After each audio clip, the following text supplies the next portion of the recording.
ठीक है, हम सबसे पहले स्टार्ट करते हैं उसी अपने टॉपिक से। स्क्रीन भी आपको शेयर हो रही होगी। तो जो सेकंड टॉपिक था ना, पहले वो डिस्कस कर लेते हैं कि जो शीट जो है ना वो उसमें प्रॉफिट कैलकुलेट कैसे करना है, उसमें क्या क्या चीज़ें हैं जो हमें देखनी है। तो हम कोई भी एक केस उठा लेते हैं जिसको हम एनालाइज कर सकें।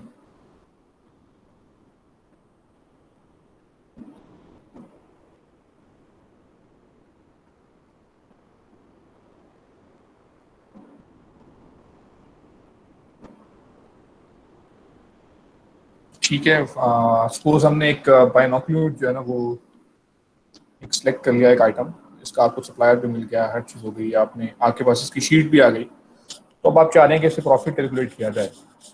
तो शीट आप लोगों के साथ ऑलरेडी ये भी शेयर है, जिसके पास ये नहीं है उसको मिल जाएगी। तो इसमें यूएसए के लिए भी है, यूके के लिए भी है, हम दोनों को डिस्कस कर लेंगे। तो बड़ा सिंपल है, हम यहाँ से फिल करना स्टार्ट कर देते हैं। यहाँ पे आप ब्रांड का नेम लिख देंगे, जो भी यहाँ पे ब्रांड का नेम है, स्टिललैंड।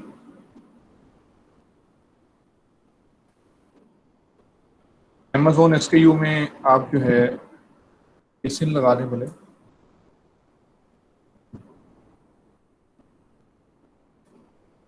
सप्लायर एसकेयू आपको हमेशा मिलता होता है या तो प्रोडक्ट डिस्क्रिप्शन से या आपकी जो है ना शीट के अंदर से।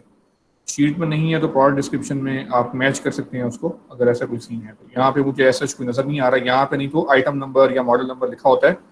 तो जो लोग कहते हैं कि जी शीट के अंदर से कैसे मैच करें, तो उसका सिंपल यही तरीका है कि प्रोडक्ट इंफॉर्मेशन में जाके शीट के अंदर से जो है ना वो आप मैच करवा लें अपना एसकेयू। या फिर अगर आपके पास यहाँ पे दिया हुआ है कहीं आइटम मॉडल नंबर दिया हुआ है या वैसे ही कुछ एसकेयू नंबर भी यहाँ पे लिखा होता है, इसमें से लिखा होता है कि बाइनोकुलर AZ8 या ऐसे कुछ भी एक एसकेयू जो है ना वो मेंशन किया होता है। तो उससे क्या होता है कि आपको ये पता चल जाता है कि आइटम वाकई में जो देख रहा हूँ वो सेम ही है, डिफरेंस नहीं है उसमें कोई। ये तब होता है जब बड़ी बड़ी शीट्स हों। तो अगर नहीं है आपके पास, अगर कोई एसकेयू मिल जाता है AZXY स्कोर कुछ भी है, तो आप लिख सकते हैं। और यूपीसी और एसकेयू, यूपीसी भी आपको यहाँ से इस शीट के अंदर से यहाँ से मिल जाएगा, नहीं तो जब आप इसे जो है जो आपकी वो वाली शीट है जो सप्लायर की है वहाँ से मिल जाएगा। तो अगेन वही चीज़ है, वहाँ से भी मिल जाएगा। अगर यहाँ से नहीं मिलता तो इस आइटम का जो है ना यूपीसी निकालने के लिए आप इसको एक अकाउंट के अंदर मीटू करेंगे ना। तो मीटू जब करेंगे तो फिर वहाँ पे वो नीचे एसकेयू देता है वो।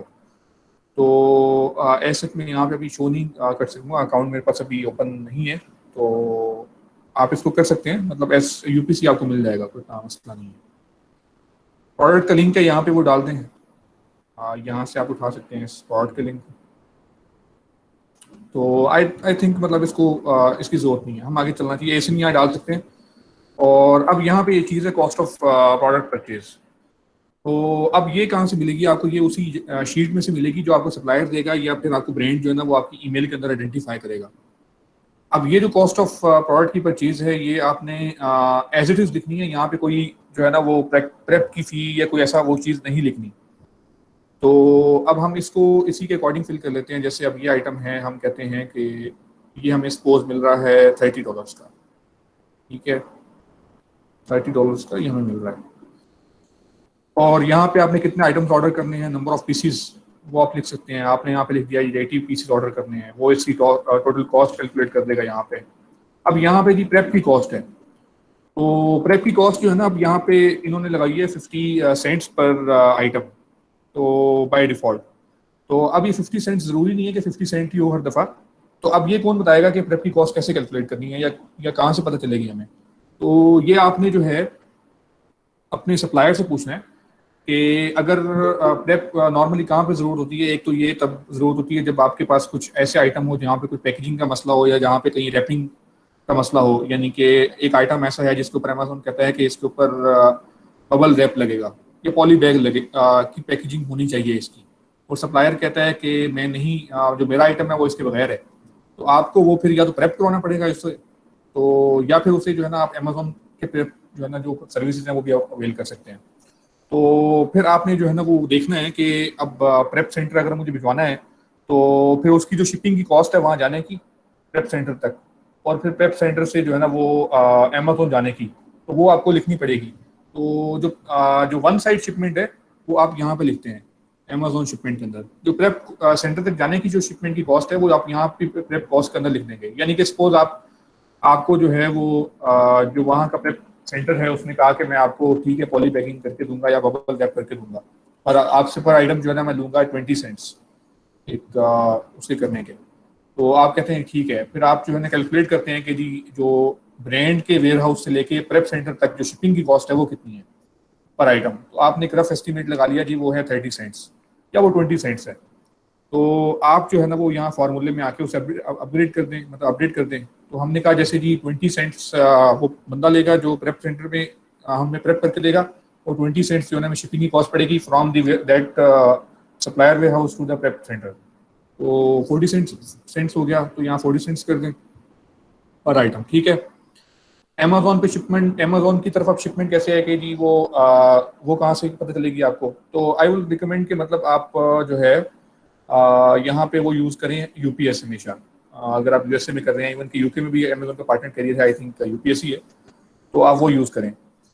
तो उससे फ़ायदा ये है कि उससे जो है ना पार्टनर कैरियर जो है ना आपको हमेशा जो शिपिंग की कॉस्ट है ना वो लेस देता है, अनटिल अनलेस कि अगर आपको सप्लायर आपका ये कहता है कि भाई मैं अमेजोन शिप भी करूंगा और आपको फ्री शिपिंग दूंगा, तो फिर तो जो कैरियर वो यूज़ करेगा उसकी मर्जी। लेकिन जब आपको खुद अपनी शिपिंग लेनी है तो आप हमेशा यूपीएस ही जो है ना वो यूज़ करें।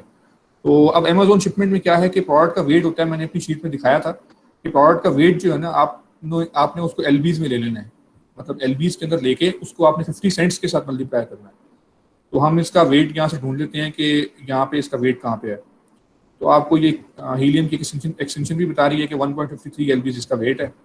अगर यहाँ से नहीं पता चलता तो आपको यहाँ पे नीचे भी यहाँ से पता चल जाएगा आइटम के वेट में 1.52 पाउंड्स। मैंने आपको बताया आइटम का weight in lbs multiply by 50 cents. This is not मतलब एग्जैक्ट नहीं है ये कि मतलब इतना ही होगा दफा, ये एक रफ एस्टिमेट है और कभी इससे नॉर्मली इससे कम ही होता है। इन द रेयर केस ये ज़्यादा भी हो सकता है। तो यहाँ पे ये है कि हम यहाँ फॉर्मूला लगा देते हैं 1.52 मल्टीप्लाई बाय 50 सेंट्स, ठीक है। ये अमेजोन शिपमेंट की कॉस्ट जो है ना ये आ गई 76 सेंट्स।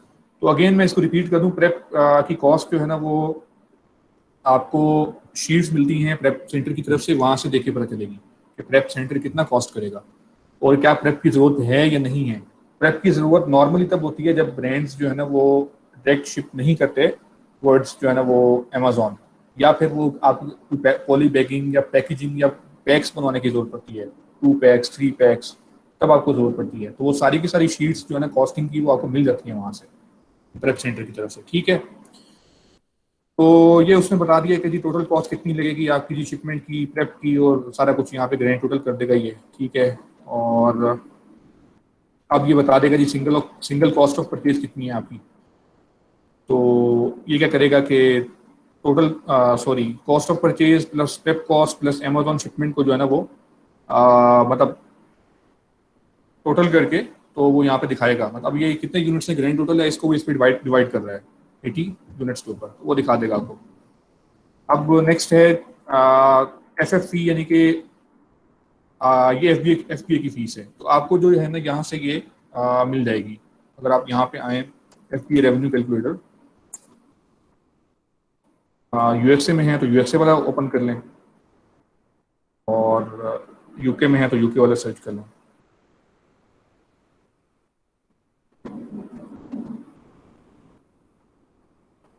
सिम सेलेक्ट कर लें, राइट, और यहाँ पे आइटम की प्राइस लिखनी है। ये हमने पहले डिस्कस कर लिया हुआ है कि आइटम की प्राइस कैसे चूज करनी है, 90 डेज एवरेज लोवेस्ट या लोवेस्ट। तो हम अगर करंट सिनेरियो में ये करंट प्राइस उठा लेते हैं 55.99, और यहाँ पे आप शिफ्ट टू अमेजोन को छोड़ दें क्योंकि हमने ये ऑलरेडी शीट में लिख दिया हुआ है यहाँ पे, ठीक है, इसकी ज़रूरत नहीं है। और कॉस्ट ऑफ प्रोडक्ट लिख दें बस यहाँ पे। तो हमने क्या डिसाइड किया था कि कितनी होगी, $30 लिखा था, आई थिंक $30 होगी, ठीक है। कैलकुलेट पे क्लिक कर दें और यहाँ पे आ जाएं। ये फ़ी है अमेजोन की, रेफरल फ़ी है, और एफ बी ए की फ़ीस ये है 4.90, ठीक है। आप यहाँ पे आके 4.90 लिखते हैं।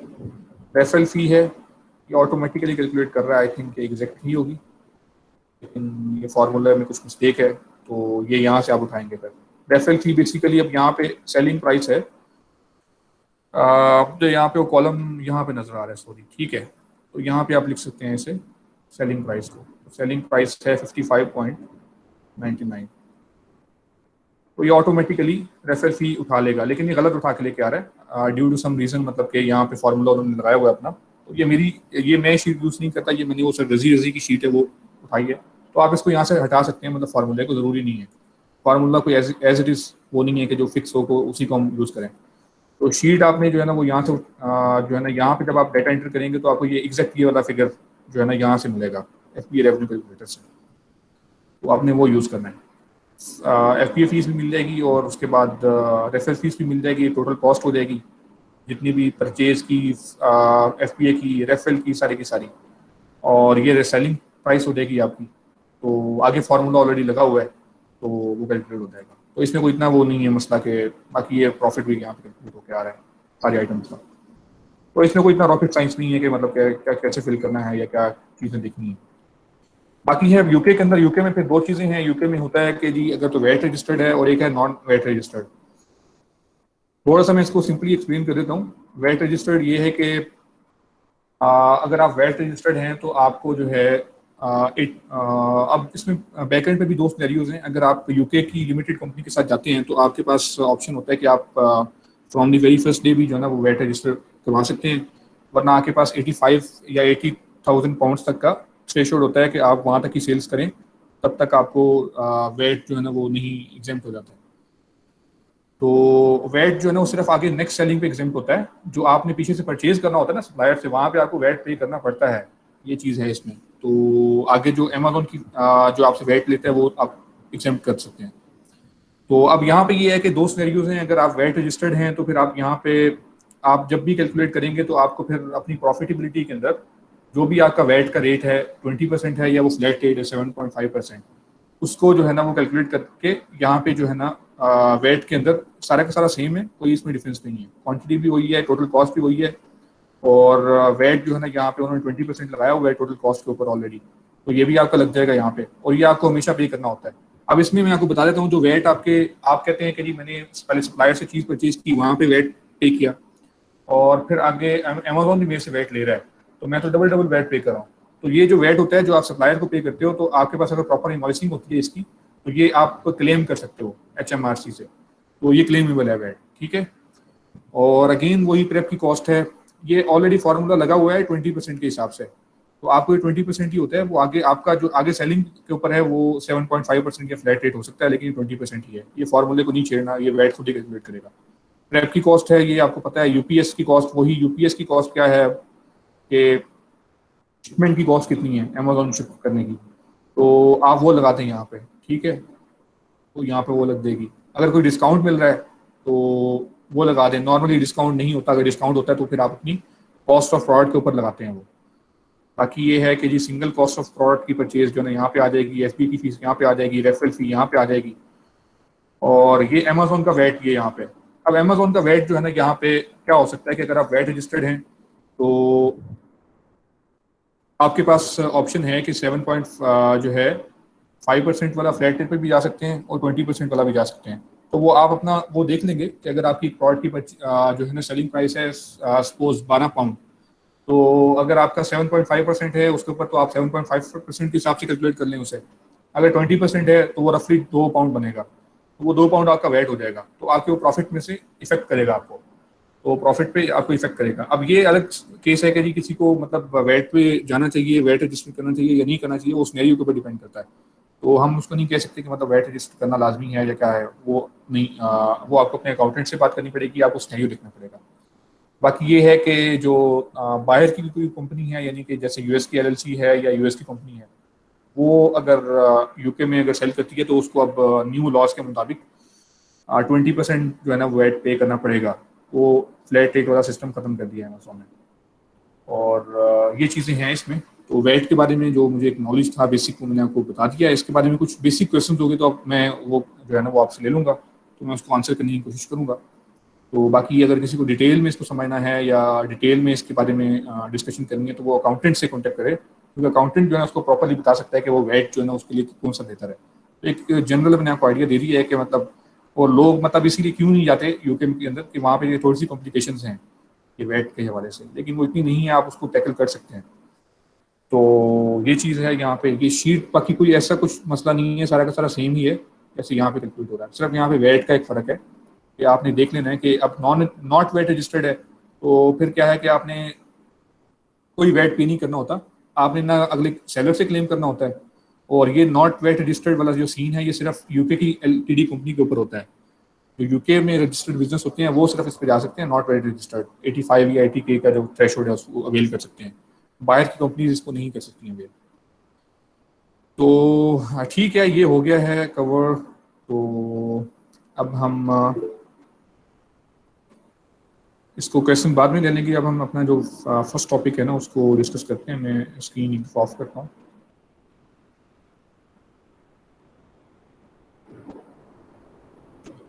ठीक है, तो अब हम जो है अपना जो मेन टॉपिक है, जो फर्स्ट टॉपिक है उसको स्टार्ट कर देते हैं।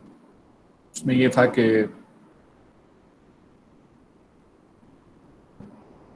जो कंपनी फॉर्मेशन है और बाकी जो प्रोसेस है वो किस तरीके से करना चाहिए। आई थिंक अभी भी बहुत से लोग हैं जो बाहर हैं सेशन से।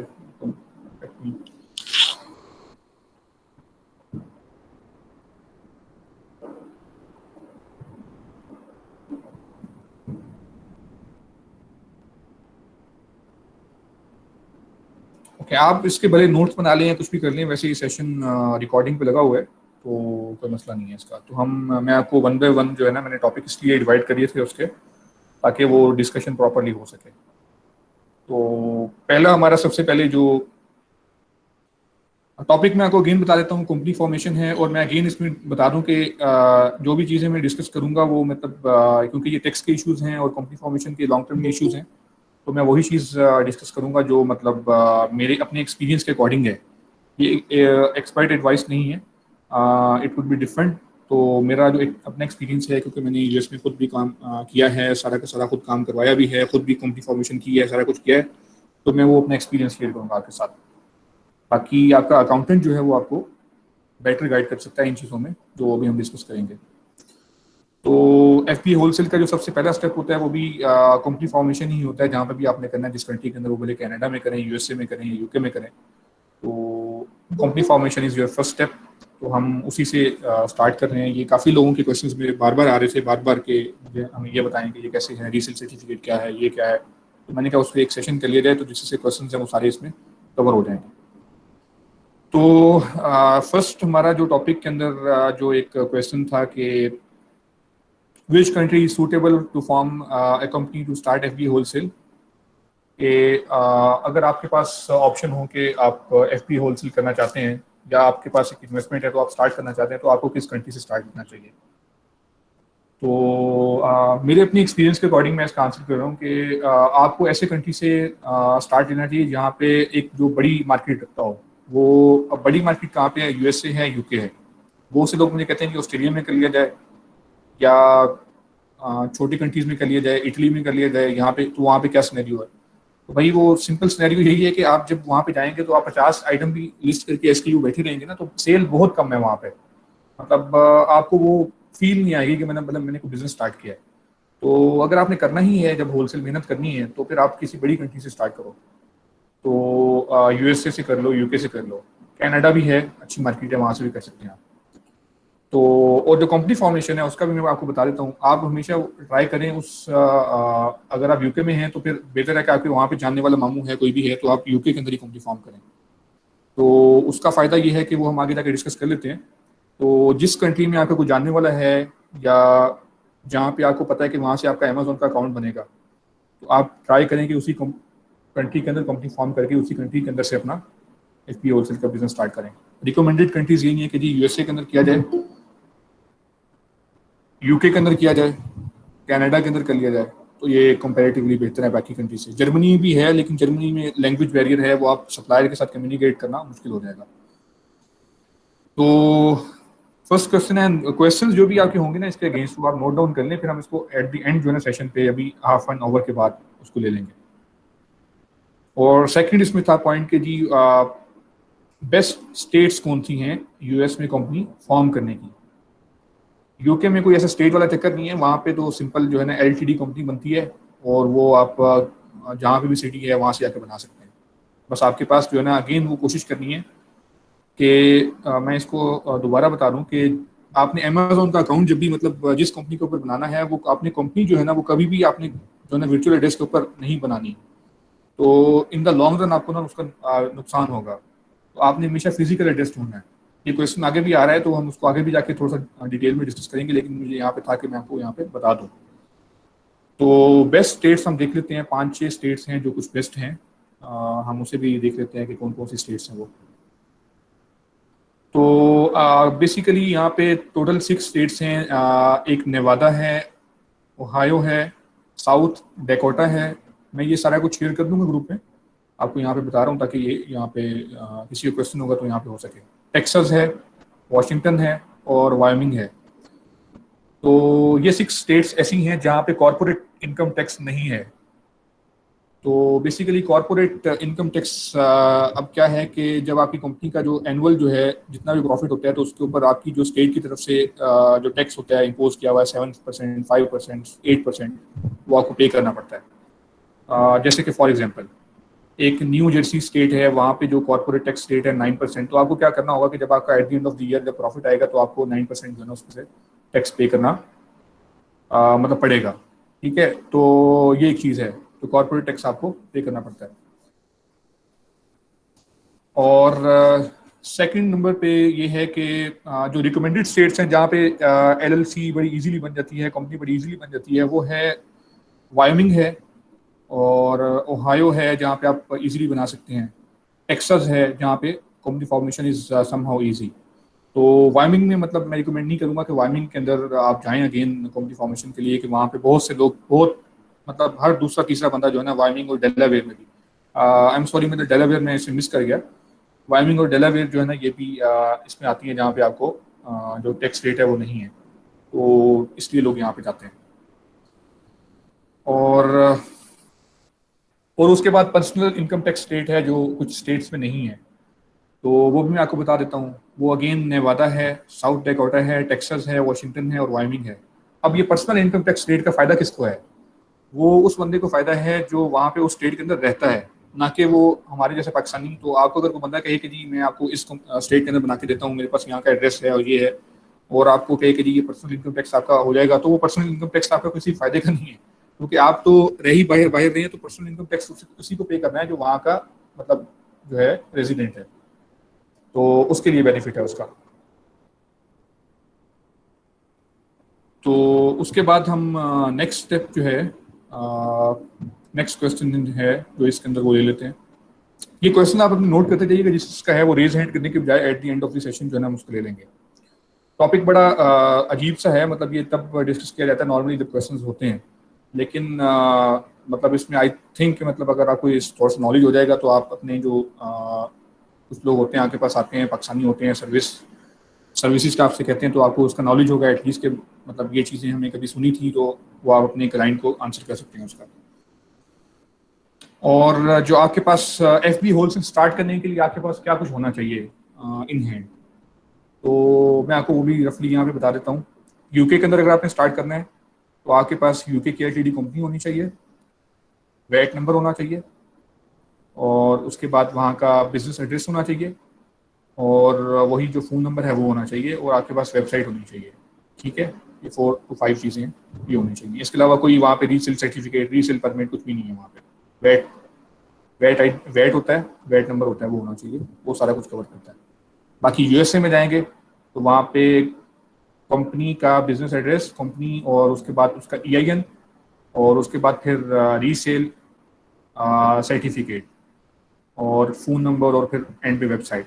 तो फ़र्क क्या है यूके के अंदर और यूएसए के अंदर? यूके के अंदर वैट है, यूएसए के अंदर EIN है, टैक्स ID जिसे कहते हैं, और उसके बाद है आपका रीसेल टैक्स ID। ये 2 चीज़ें फ़र्क है इसके अंदर, बाकी ऐसा कोई फ़र्क नहीं है इसमें। और why shouldn't you use virtual address to form a company for ID creation. अच्छा, अब कुछ लोग कहते हैं कि जी हमने एक अमेजोन का अकाउंट बनाना है, हम पाकिस्तान में रहते हैं, तो यूएसए के अंदर, अब यूएसए के अंदर थोड़ा सा एक सिनेरियो डिफरेंट हुआ है कि वहाँ पे ग्रुप में कुछ सर्विसेज लोग प्रोवाइड कर रहे हैं, जो यूएसए का अकाउंट बन जाता है पाकिस्तान की डिटेल्स के ऊपर, वो एक डिफरेंट सिनेरियो है। तो वरना आईडी क्रिएशन के लिए आप कभी भी जो है ना वर्चुअल एड्रेस वाली कंपनी नहीं यूज़ करेंगे। उसका नुकसान जो सबसे पहले सबसे ज़्यादा होता है वो इन फ्यूचर ये होता है कि आपके पास उसके बिल्स जो है ना वो अरेंज नहीं होते यूटिलिटी के। तो अमेजोन आपसे कभी भी इन फ्यूचर वो मांग सकता है, तो आप वहाँ पे स्टक हो जाते हैं और फंस जाते हैं। तो ये चीज़ आप मतलब आपने virtual address for ID creation जो है ना वो यूज़ नहीं करना। कंपनी फॉर्मेशन के लिए अगर आप कर रहे हैं तो वो एक या कहीं पे फिजिकल बैंक बनाने के लिए कर रहे हैं तो वो एक डिफरेंट सिनेरियो है। तो virtual address is not recommended इस सिनेरियो में यूज़ किया जाए कि जहाँ पे आपका आईडी क्रिएशन का प्रोसेस हो। और अब बहुत से लोगों का ये भी क्वेश्चन होता है कि जी फिजिकल बैंक कैसे बनाया जाए। वहाँ पे ये उन लोगों के लिए बेनिफिट होगा इन क्वेश्चंस का जो लोग अपना बिजनेस करना चाह रहे हैं। मतलब आप लोगों के लिए शायद इसमें बेनिफिट ना हो, लेकिन चलिए एज अ नॉलेज मतलब आपको मैं बता देता हूँ कि हम ये कर रहे हैं तो हमें ये फेस हुआ, तो मैंने कहा कि चलो बाकी लोगों का फायदा हो जाएगा इसमें। अब फिजिकल बैंक कैसे बनाया जाए। फिजिकल बैंक बनाने के लिए यूएसए के अंदर आपको वहाँ का लोकल स्टेट के अंदर एक बंदा चाहिए जो आपके बिहाफ पे वहाँ पे जाएगा। बैंक ऑफ अमेरिका में जहाँ पे बनाना चाह रहे हैं, जिस किसी बैंक में बनाना चाह रहे हैं, तो वहाँ पे आपके बिहाफ पे जाएगा और वो आपकी जो है ना डिटेल्स यूज़ करेगा कंपनी की, वहाँ पे जाके बैंक के लिए बैंक अकाउंट के लिए अप्लाई करेगा। उसमें क्या है कि आपके पास दो चीज़ें हैं। अब जो बंदा जाएगा उसको आप जो है ना अपनी कंपनी का मैनेजर डिक्लेयर कर सकते हैं अपनी डॉक्यूमेंट्स के अंदर। वो आपकी कंपनी का एज ए मैनेजर बन के टेक्सास के अंदर, वायमिंग के अंदर, जहाँ पे भी है आपकी कंपनी, वहाँ पे जाके कर सकता है। सपोज आपने वायमिंग में कंपनी बना ली और आप कहते हैं कि मेरा जो जानने वाला है ही टेक्सास के अंदर है या किसी दूसरी स्टेट के अंदर है, तो अब मैं क्या करूँ। अब वो तो वहाँ का लोकल बंदा होना चाहिए। तो फिर उस सिनेरियो में आपको वहाँ की फॉरेन एलएलसी ओपन करनी पड़ती है। सेम यानी कि कंपनी का नेम होगा, लेकिन एक कंपनी वायमिंग के अंदर है जैसे XYZ LLC, तो वो सेम नेम से कंपनी ओपन होगी टेक्सास के अंदर, जहाँ पे आपका जानने वाला बंदा है जो आपके बिहाफ पे बैंक अकाउंट ओपन करवाएगा, और उसको फॉरेन एलएलसी कहते हैं। तो उसमें कॉस्टिंग वॉस्टिंग जो भी है वो सारी की सारी उस तरीके से होती है जो एक नॉर्मल एलएलसी बनाने के लिए होती है।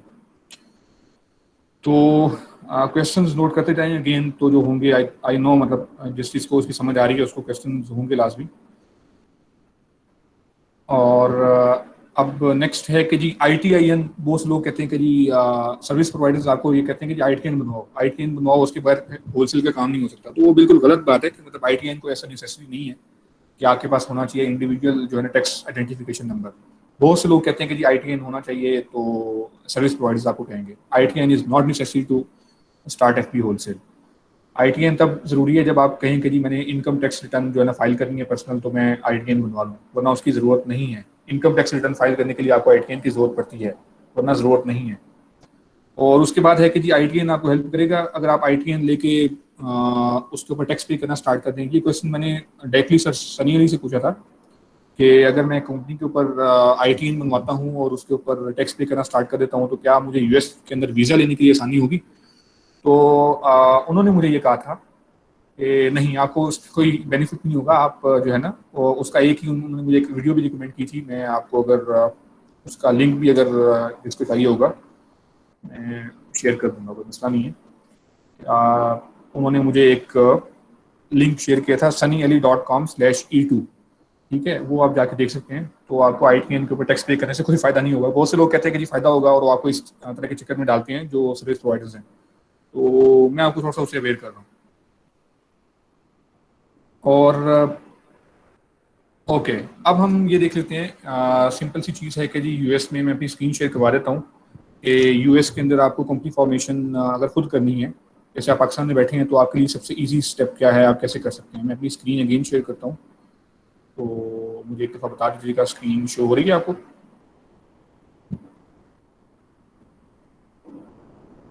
स्क्रीन का मुझे बताइएगा स्क्रीन शेयर हो रही है या नहीं। मैसेज में बता दें या फिर ओके जी ओके, शेयर हो रही है। Thank you. ओके, अब हम एक सिंपल सा स्टेप ले लेते हैं। वाइमिंग के अंदर मैंने खुद भी बेसिकली कंपनी बनाई है, तो जो लोग बिजनेस स्टार्ट करना चाह रहे हैं तो वो कोई ज़रूरी नहीं है कि आप हर बंदा जो है ना वो जाके सर्विस प्रोवाइडर्स के साथ जाके वो काम स्टार्ट करे, उनको जी वो जाके $600-700 पे करे और फिर जाके कंपनी बनेगी। कोई इतना बड़ा मसला नहीं है। आप कंपनी फॉर्म करनी है, सपोज आपने वाइमिंग के अंदर कंपनी फॉर्म करनी है, आप यहाँ पे जाएँ गूगल के ऊपर, तो यहाँ पे वाइमिंग की वेबसाइट है, ताकि यहाँ पे सर्च कर लें वाइमिंग LLC formation.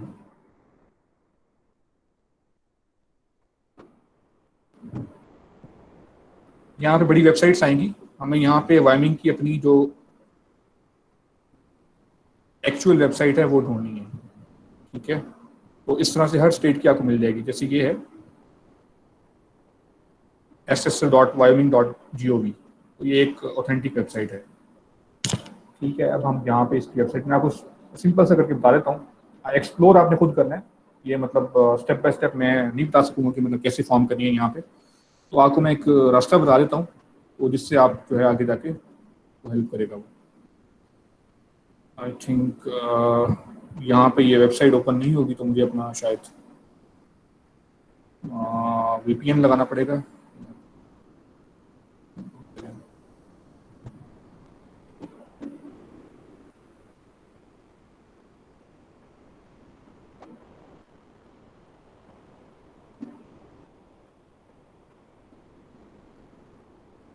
It should be open here.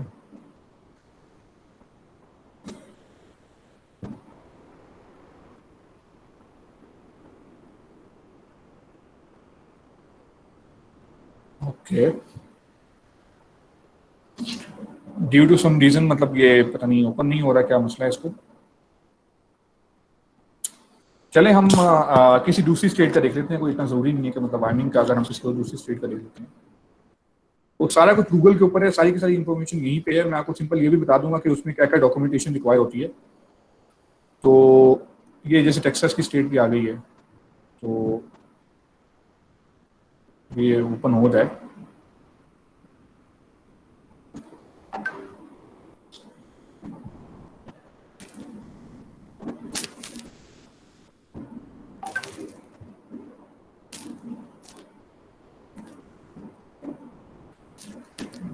Trying के मतलब ये भी ओपन हो जाए, तो ये मैं आपको स्टेप बाय स्टेप गाइड कर सकता था यहाँ पे, लेकिन वो ओपन नहीं हुई। तो anyways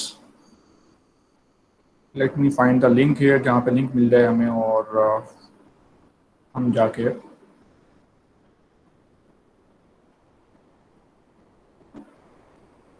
okay, I think this is not a correct link. यहाँ पे है।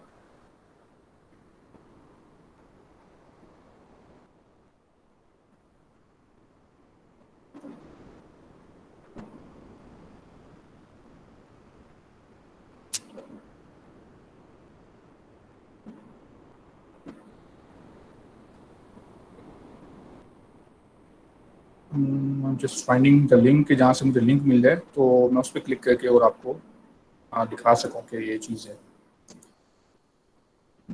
लेट मी जस्ट मेरे पास ये व्हाट्सएप में भी पड़ा हुआ है, तो मैं वहाँ से एक सेकंड अपनी स्क्रीन ऑफ करके आपको दिखाता हूँ। एक सेकंड।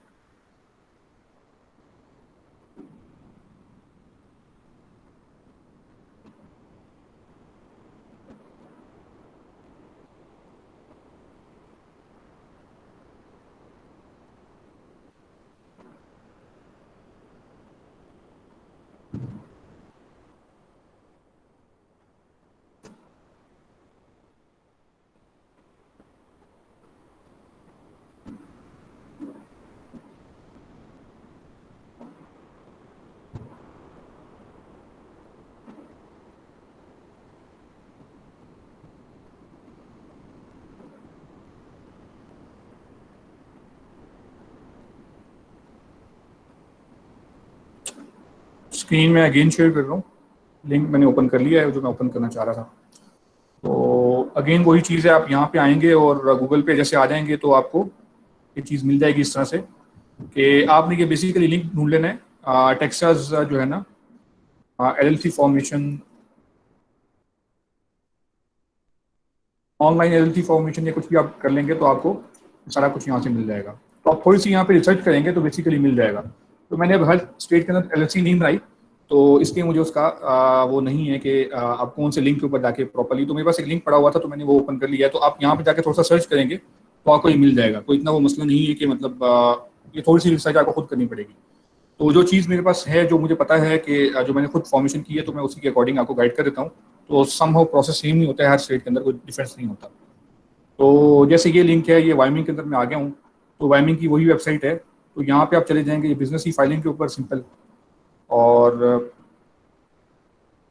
यहाँ पे आपको ये एक ऑप्शन देगा फॉर्म और रजिस्टर अ न्यू बिजनेस।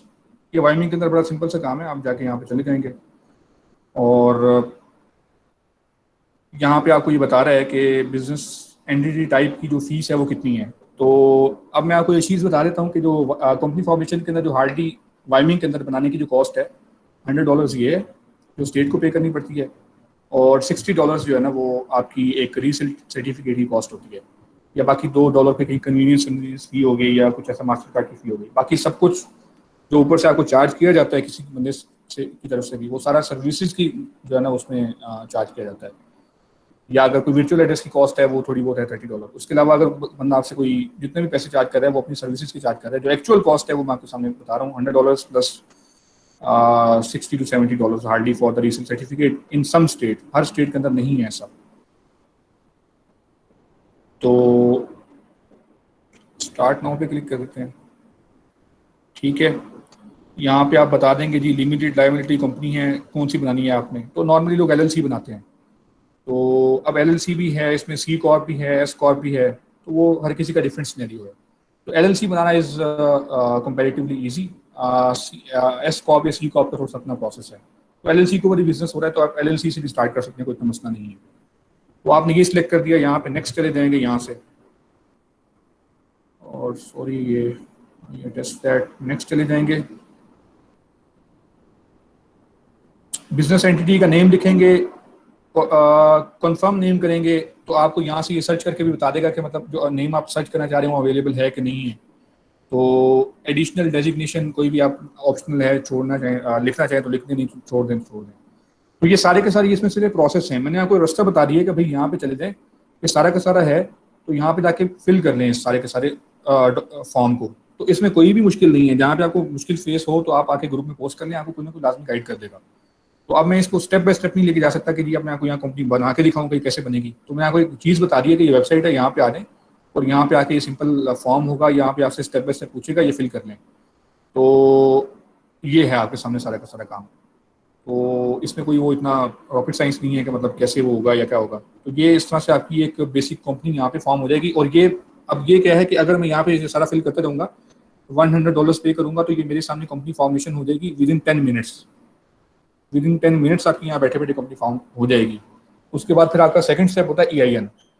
ठीक है, अब EIN के ऊपर अब ये हर स्टेट के अंदर डिफरेंट है, कहीं पे ऑनलाइन फॉर्म हो जाती है, मतलब वहीं पे बैठे बैठे ही, और कहीं पे आपका जो डॉक्यूमेंटेशन है, जो भी चीज़ है यहाँ पे, वो चली जाती है स्टेट के पास। तो वहाँ से आपको रिस्पॉन्स आया था 2 से 3 डेज़ के अंदर। और जो आपको फॉर्मेशन के लिए जो चीज़ें चाहिए वो मैं आपको बता देता हूँ कि फॉर्मेशन अगर कंपनी फॉर्म आप करना चाह रहे हैं तो आपके हाथ में क्या कुछ होना चाहिए। लेट मी जस्ट मेरी फाइल में पड़ा होगा ये सारा कुछ। तो आपको जो डॉक्यूमेंट्स रिक्वायर्ड हैं वो हैं जी आपकी scanned copies of your passports of the members of LLC, जिन जिनको आप अपना मेंबर्स डिक्लेयर करेंगे उनकी स्कैन्ड कॉपीज पासपोर्ट की या उसकी ड्राइविंग लाइसेंस की भले हो जाए वो चाहिए। उसके बाद एड्रेस चाहिए उनका जहाँ पे वो रहते हैं, वो भले पाकिस्तान में रहते हैं जहाँ भी रहते हैं वो चाहिए आपको। उनका फ़ोन नंबर चाहिए, और फोर्थ नंबर पे आपका एलएलसी नेम। एलएलसी नेम आपने हमेशा समझ सोच के चूज़ करना है, ये नहीं कि ऐसे कोई ऐसा नेम रखने को कॉम्प्लिकेटेड हो जाए, वेबसाइट बनाने में मसला बने। तो ये चीज़ें आपको देखनी है। तो ये सिंपल सा प्रोसेस है, आपको मैंने बता दिया है। गूगल पे जाके सर्च कर लें, हर स्टेट की आपको वेबसाइट मिल जाएगी और वहाँ पे सारे का सारा प्रोसेस समहाउ सेम ही है। कहीं पे डिफरेंस थोड़ा बहुत होगा तो आप उसको थोड़ा सा पंगे वंगे लेंगे तो समझ आ जाएगी। तो बाकी समझ नहीं आएगी तो फिर आप ग्रुप में आके पूछ सकते हैं, कोई मसला नहीं है। तो ये होगी एक सिंपल कंपनी फॉर्मेशन का जो स्टेप मैंने आपको बता दिया। तो यहाँ पे आपको सारी इन्फॉर्मेशन है वो मिल जाएगी, तो आप कर सकते हैं यहाँ से। तो ये एक बेसिक कंपनी फॉर्मेशन है जिसके ऊपर आपको जाके आर्टिकल्स ऑफ ऑर्गेनाइजेशन मिलते हैं। तो अब सेकंड स्टेप है कि जी EIN के लिए खुद कैसे अप्लाई किया जाए। EIN पे लोग जो है ना वो तंग होते हैं कि EIN जो है ना वो कैसे अप्लाई किया जाए। सॉरी, EIN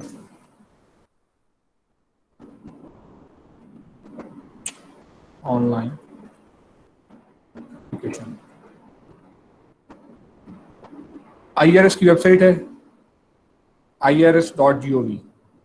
ठीक है, मैं अगेन वो बता रहा हूँ कि जो यूके वगैरह के लिए काम है वो LTD है, सिंपल, वो जाके वेट नंबर है, वो जाके आपको बड़ा इजीली मिल जाता है, वो कोई मसला नहीं है। मसला आता है USA के अंदर, वो मैं उसको बता रहा हूँ कि वो कैसे कर सकते हैं। तो IRS की वेबसाइट है, यहाँ पे चले जाएं, खुद ही सिंपल है, क्लिक करें इस पर भी, ये IRS की वेबसाइट पर ले आएगा। यहाँ पे एलिजिबिलिटी वगैरह है, तो अगेन वही चीज़ का ITN की ज़रूरत नहीं है, तो अप्लाई ऑनलाइन नाउ। ठीक है, तो यहाँ पे कर सकते हैं। अब ये अप्लाई ऑनलाइन किसके लिए है? ये उस बंदे के लिए है, मैं आपको सारा बता देता हूँ। ये ऑनलाइन असिस्टेंट अभी पाकिस्तानी मेरे ख्याल से IP है, इसलिए ये कह रहा है कि यहाँ पे अवेलेबल नहीं है। तो apply for new EIN, okay, I think due to some reason, मतलब यहाँ पे वो या बिजनेस आवर्स नहीं है आई थिंक, तो इसलिए यहाँ पे तो आपको वो आवर्स ऑफ ऑपरेशन के अंदर करना पड़ेगा। ठीक है, यानी कि जो मंडे टू फ्राइडे होता है, तो उस पर यहाँ पे आना पड़ेगा, तो यहाँ पे ऑनलाइन ही आपका सारा काम हो जाएगा। तो यहाँ पे आपसे बेसिक इन्फॉर्मेशन मांगेगा, कोई कुछ मुश्किल नहीं है, टू बी ऑनेस्ट, की सारा का सारा प्रोसेस मैंने खुद अपने स्टेप बाय स्टेप किया है, कोई मुश्किल नहीं है। यहाँ पे आ जाएं। अब सिर्फ यहाँ पे ऑनलाइन एप्लीकेशन है EIN की एक तो, और एक है आपको फिजिकल एप्लीकेशन है, जो मतलब एक स्कैन्ड डॉक्यूमेंट है, एक PDF की एप्लीकेशन है, वो भी आपको दिखा देता हूँ, और दोनों में फ़र्क भी बता देता हूँ कि क्या फ़र्क है। अब EIN जो है ना, अगर ऑनलाइन अप्लाई करना है आपने, तो आपके हाथ में जो है ना, या तो ITIN होना चाहिए या SSN होना चाहिए। SSN होना चाहिए या ITN होना चाहिए अगेन। तो अगर आपके पास ये दो चीज़ें हैं, तो आपका EIN with in half an hour, या जब भी आवर्स ऑफ ऑपरेशन है तो 1 घंटे के अंदर आपको मिल सकता है यहाँ पे बैठे बैठे। ठीक है, तो अगर नहीं है तो फिर आपको वही एक प्रोसेस है जो मतलब गुजर के जाना पड़ेगा। तो अब जो दूसरा प्रोसेस है वो ये है कि एक बंदा ITN ही नहीं है, उसके पास ये वो भी नहीं है, SSN भी नहीं है, तो क्या करे अब? तो उसके लिए एक मैं आपको दिखा देता हूँ, EIN एप्लीकेशन फॉर्म होता है, तो आप फिल करेंगे, यहाँ से आ जाएगा, ये SS4 के नाम से एक फॉर्म होता है, मैं आपको दिखा देता हूँ।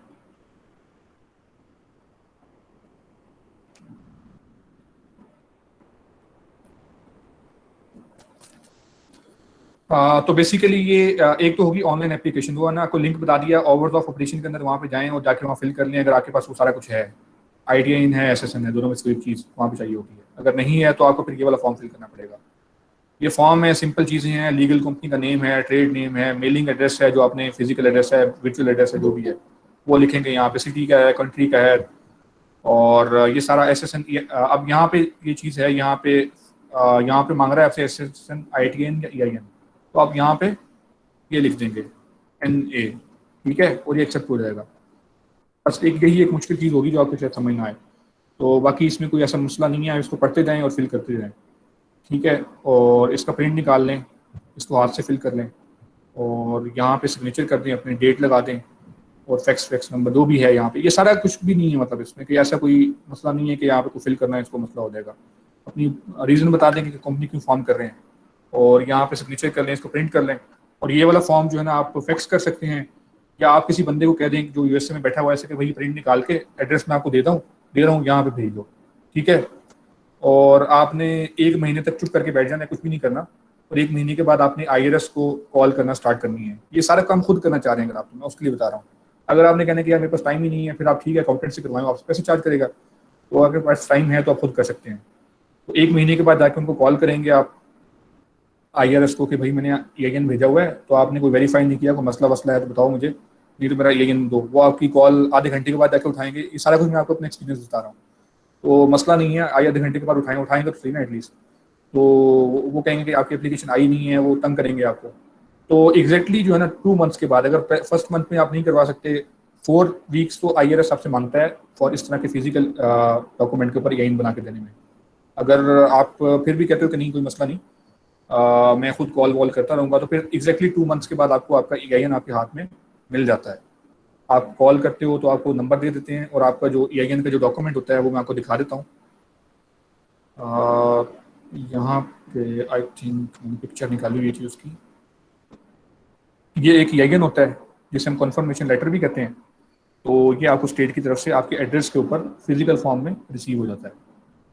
ठीक है, तो दैट्स मतलब कोई भी इसमें कोई मसला नहीं है कि मतलब मैं खुद नहीं कर सकता या ऐसा, ये सारा सारा आपके सामने है। अब जब आपके पास EIN आ जाएगा तो फिर आपको रीसेल टैक्स आईडी के लिए अप्लाई करना होता है। रीसेल टैक्स आईडी क्या होती है या रीसेल टैक्स एग्जेम्पशन फॉर्म क्या होता है? वो ये होता है, सेलर परमिट होता है, अकाउंट नंबर लिखा होता है और यहाँ पे कंपनी की डिटेल्स लिखी होती हैं, स्टेट की इस तरह से स्टैंप लगी होती है ऑफिशियल, और ये एक सेल टैक्स एग्जेम्पशन या सेलर्स परमिट है जिसे हम कहते हैं, वो ये है।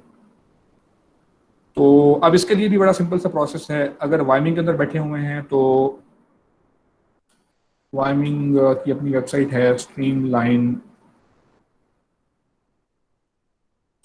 आई थिंक ये है, ये आ गया। तो वाइमिंग स्ट्रीमलाइन का आप यहाँ पे जाके वेबसाइट पे चले जाएं। यहाँ पे जाके आपको अकाउंट बनाना पड़ेगा और सारा का सारा काम यहाँ पे हो जाएगा। तो ये सारा का सारा काम आपको यहाँ पे इन्फॉर्मेशन मिल जाएगी। अगर आपको इन्फॉर्मेशन नहीं मिलती तो आप यहाँ पे थोड़ा बहुत आर्टिकल थोड़ा बहुत रीड कर सकते हैं। तो ये नहीं है कि मतलब यहाँ पे कुछ मिलेगा नहीं आपको या कुछ ऐसा मसला नहीं है, ये सारी की सारी इन्फॉर्मेशन यहाँ पे पड़ी हुई है। तो एक स्ट्रीमलाइन सेल्स टैक्स है वाइमिंग के लिए, या फिर revenue.wyo.gov भी है। तो आप ये एग्जेम्पशन सर्टिफिकेट यहाँ पे आ रहा है, यहाँ पे जाके आई थिंक ये और चीज़ देती है उसमें, ये ओके। तो ये एक फॉर्म है सर्टिफिकेट ऑफ एग्जेम्पशन। तो आपको जो है ना ये सारा का सारा फिल करना है और अच्छा ठीक है, ये एक और चीज़ है, ये सर्टिफिकेट है और एक एग्जेम्पशन का डॉक्यूमेंट और चीज़ है। तो अगेन वही चीज़ है कि आप यहाँ पे स्ट्रीमलाइन की वेबसाइट पे आएंगे और जो है ना यहाँ पे आके आप इनका अकाउंट बनेगा यहाँ से आके, तो आप इसको थोड़ा सा दोबारा खुद एक्सप्लोर कर लीजिएगा। तो एक वेबसाइट होगी यहाँ पे जहाँ पे आप अकाउंट बनाएंगे और वहाँ पे कुछ बेसिक सी इन्फॉर्मेशन आपसे मांगी जाएगी और वो सारी की सारी आपने फिल कर देनी है और आपको जो है ना विद इन 10 डेज या 12 डेज आपका जो है वो बन के आ जाएगा, एक ये रीसेल सर्टिफिकेट बन के आ जाएगा। अब ये यहाँ पे आपको लिंक्स मिल जाएंगे डिफरेंट डिफरेंट तरह के, स्टेट ऑनलाइन फाइलिंग आप थोड़ा बहुत एक्सप्लोर करेंगे आप ना खुद, तो वो आपको मिल जाएगा। तो ये सारा का सारा मैंने काम खुद किया है, तो मैं आपको इसलिए बता रहा हूँ कि मतलब इस तरह से ये सारा काम खुद हो सकता है। ये नहीं है कि मतलब आप किसी सर्विसेज जो है ना एक्वायर करें। तो ये चीज़ें आपके पास आ गई हैं तो बस फिर उसके बाद आप काम स्टार्ट कर सकते हैं अपना FB होलसेल का। तो इसमें कोई वो इतना मसला नहीं है। तो बाकी अगर कुछ एक आई थिंक क्वेश्चन स्टिल रह गया है अनकवर्ड। ओके, कुछ डॉक्यूमेंट्स हैं वो मैं आपको दिखा देता हूँ, उसके बारे में आपको बेसिक अंडरस्टैंडिंग दे देता हूँ कि वो क्या होते हैं और उनका क्या यूज़ वगैरह होता है, तो भी आपको कोई ज़रूरत पड़ जाती है उसकी भी। एक होता है आर्टिकल्स ऑफ ऑर्गेनाइजेशन।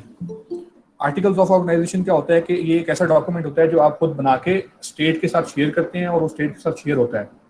तो उसमें क्या होता है कि जी आपकी कंपनी का नेम लिखा होता है, इस तरह से कंपनी कितनी देर तक कायम रहेगी वो होता है, और बिजनेस कंपनी फॉर्मेशन का पर्पस क्या होता है वो सारा लिखा होता है, और आपका जो कंपनी का रजिस्टर्ड एजेंट है वो कौन है, उसका नेम, उसका एड्रेस और उसका प्रिंसिपल ऑफिस और मेलिंग ऑफिस, उसका एड्रेस, ये आपने फिल करना है। तो ये वही चीज़ है, या तो ये ऑनलाइन फिल करनी पड़ेगी आपको वहाँ पे जाके वेबसाइट के ऊपर, या फिर आपको इस तरह का एक डॉक्यूमेंट मिल जाएगा जो आपको फिल करना पड़ेगा। तो अब आपके सामने है कि इसमें क्या मसला है कि आप ये क्यों नहीं फिल कर सकते अगर आप खुद करना चाहें तो मेंबर्स हैं कि जी कितने कितने जो है ना, आप कहते हो कि जी मैंने एक बंदे को 3 मेंबर्स होंगे मेरे LLC के 20%, 30%, 50%, तो वो यहाँ पे आप परसेंटेज यहाँ पे नहीं लिखनी होती, यहाँ पे नेम लिखना है, एड्रेस लिखना है उनका, बस जो परसेंटेज वाला डॉक्यूमेंट है वो अलग होता है, वो लिखें यहाँ पे, और मैनेजमेंट कौन कर रहा है उसका नेम लिख दें LLC की, तो वो हो जाएगा यहाँ पे। और अब कितना कैपिटल जो है ना वो इंजेक्ट किया जाएगा स्टार्ट के ऊपर वो यहाँ पे लिख दें। प्रॉपर्टी है कुछ ऐसी, उसकी वैल्यू है अगर, या वो आप उसको असाइन करना चाह रहे हैं वो लिख दें यहाँ पे। तो दैट्स इट, मतलब इसमें कोई इतना मसला नहीं है, कंट्रीब्यूशन कौन करेगा, और यहाँ पे ये सारा एक डॉक्यूमेंट है, तो ये आप फिल कर लेंगे। तो ये हर स्टेट का डिफरेंट होगा, जहाँ पे कहीं पे आपको समझ ना आए, कॉम्प्लिकेटेड हो जाए तो वो आप कर सकते हैं। मैंने आपको अगेन बता दिया वाइमिंग का बहुत ईजी है, बहुत ईजी है, वो मैंने खुद किया है, तो वो आप खुद कर सकते हैं। और उसके बाद है जनाब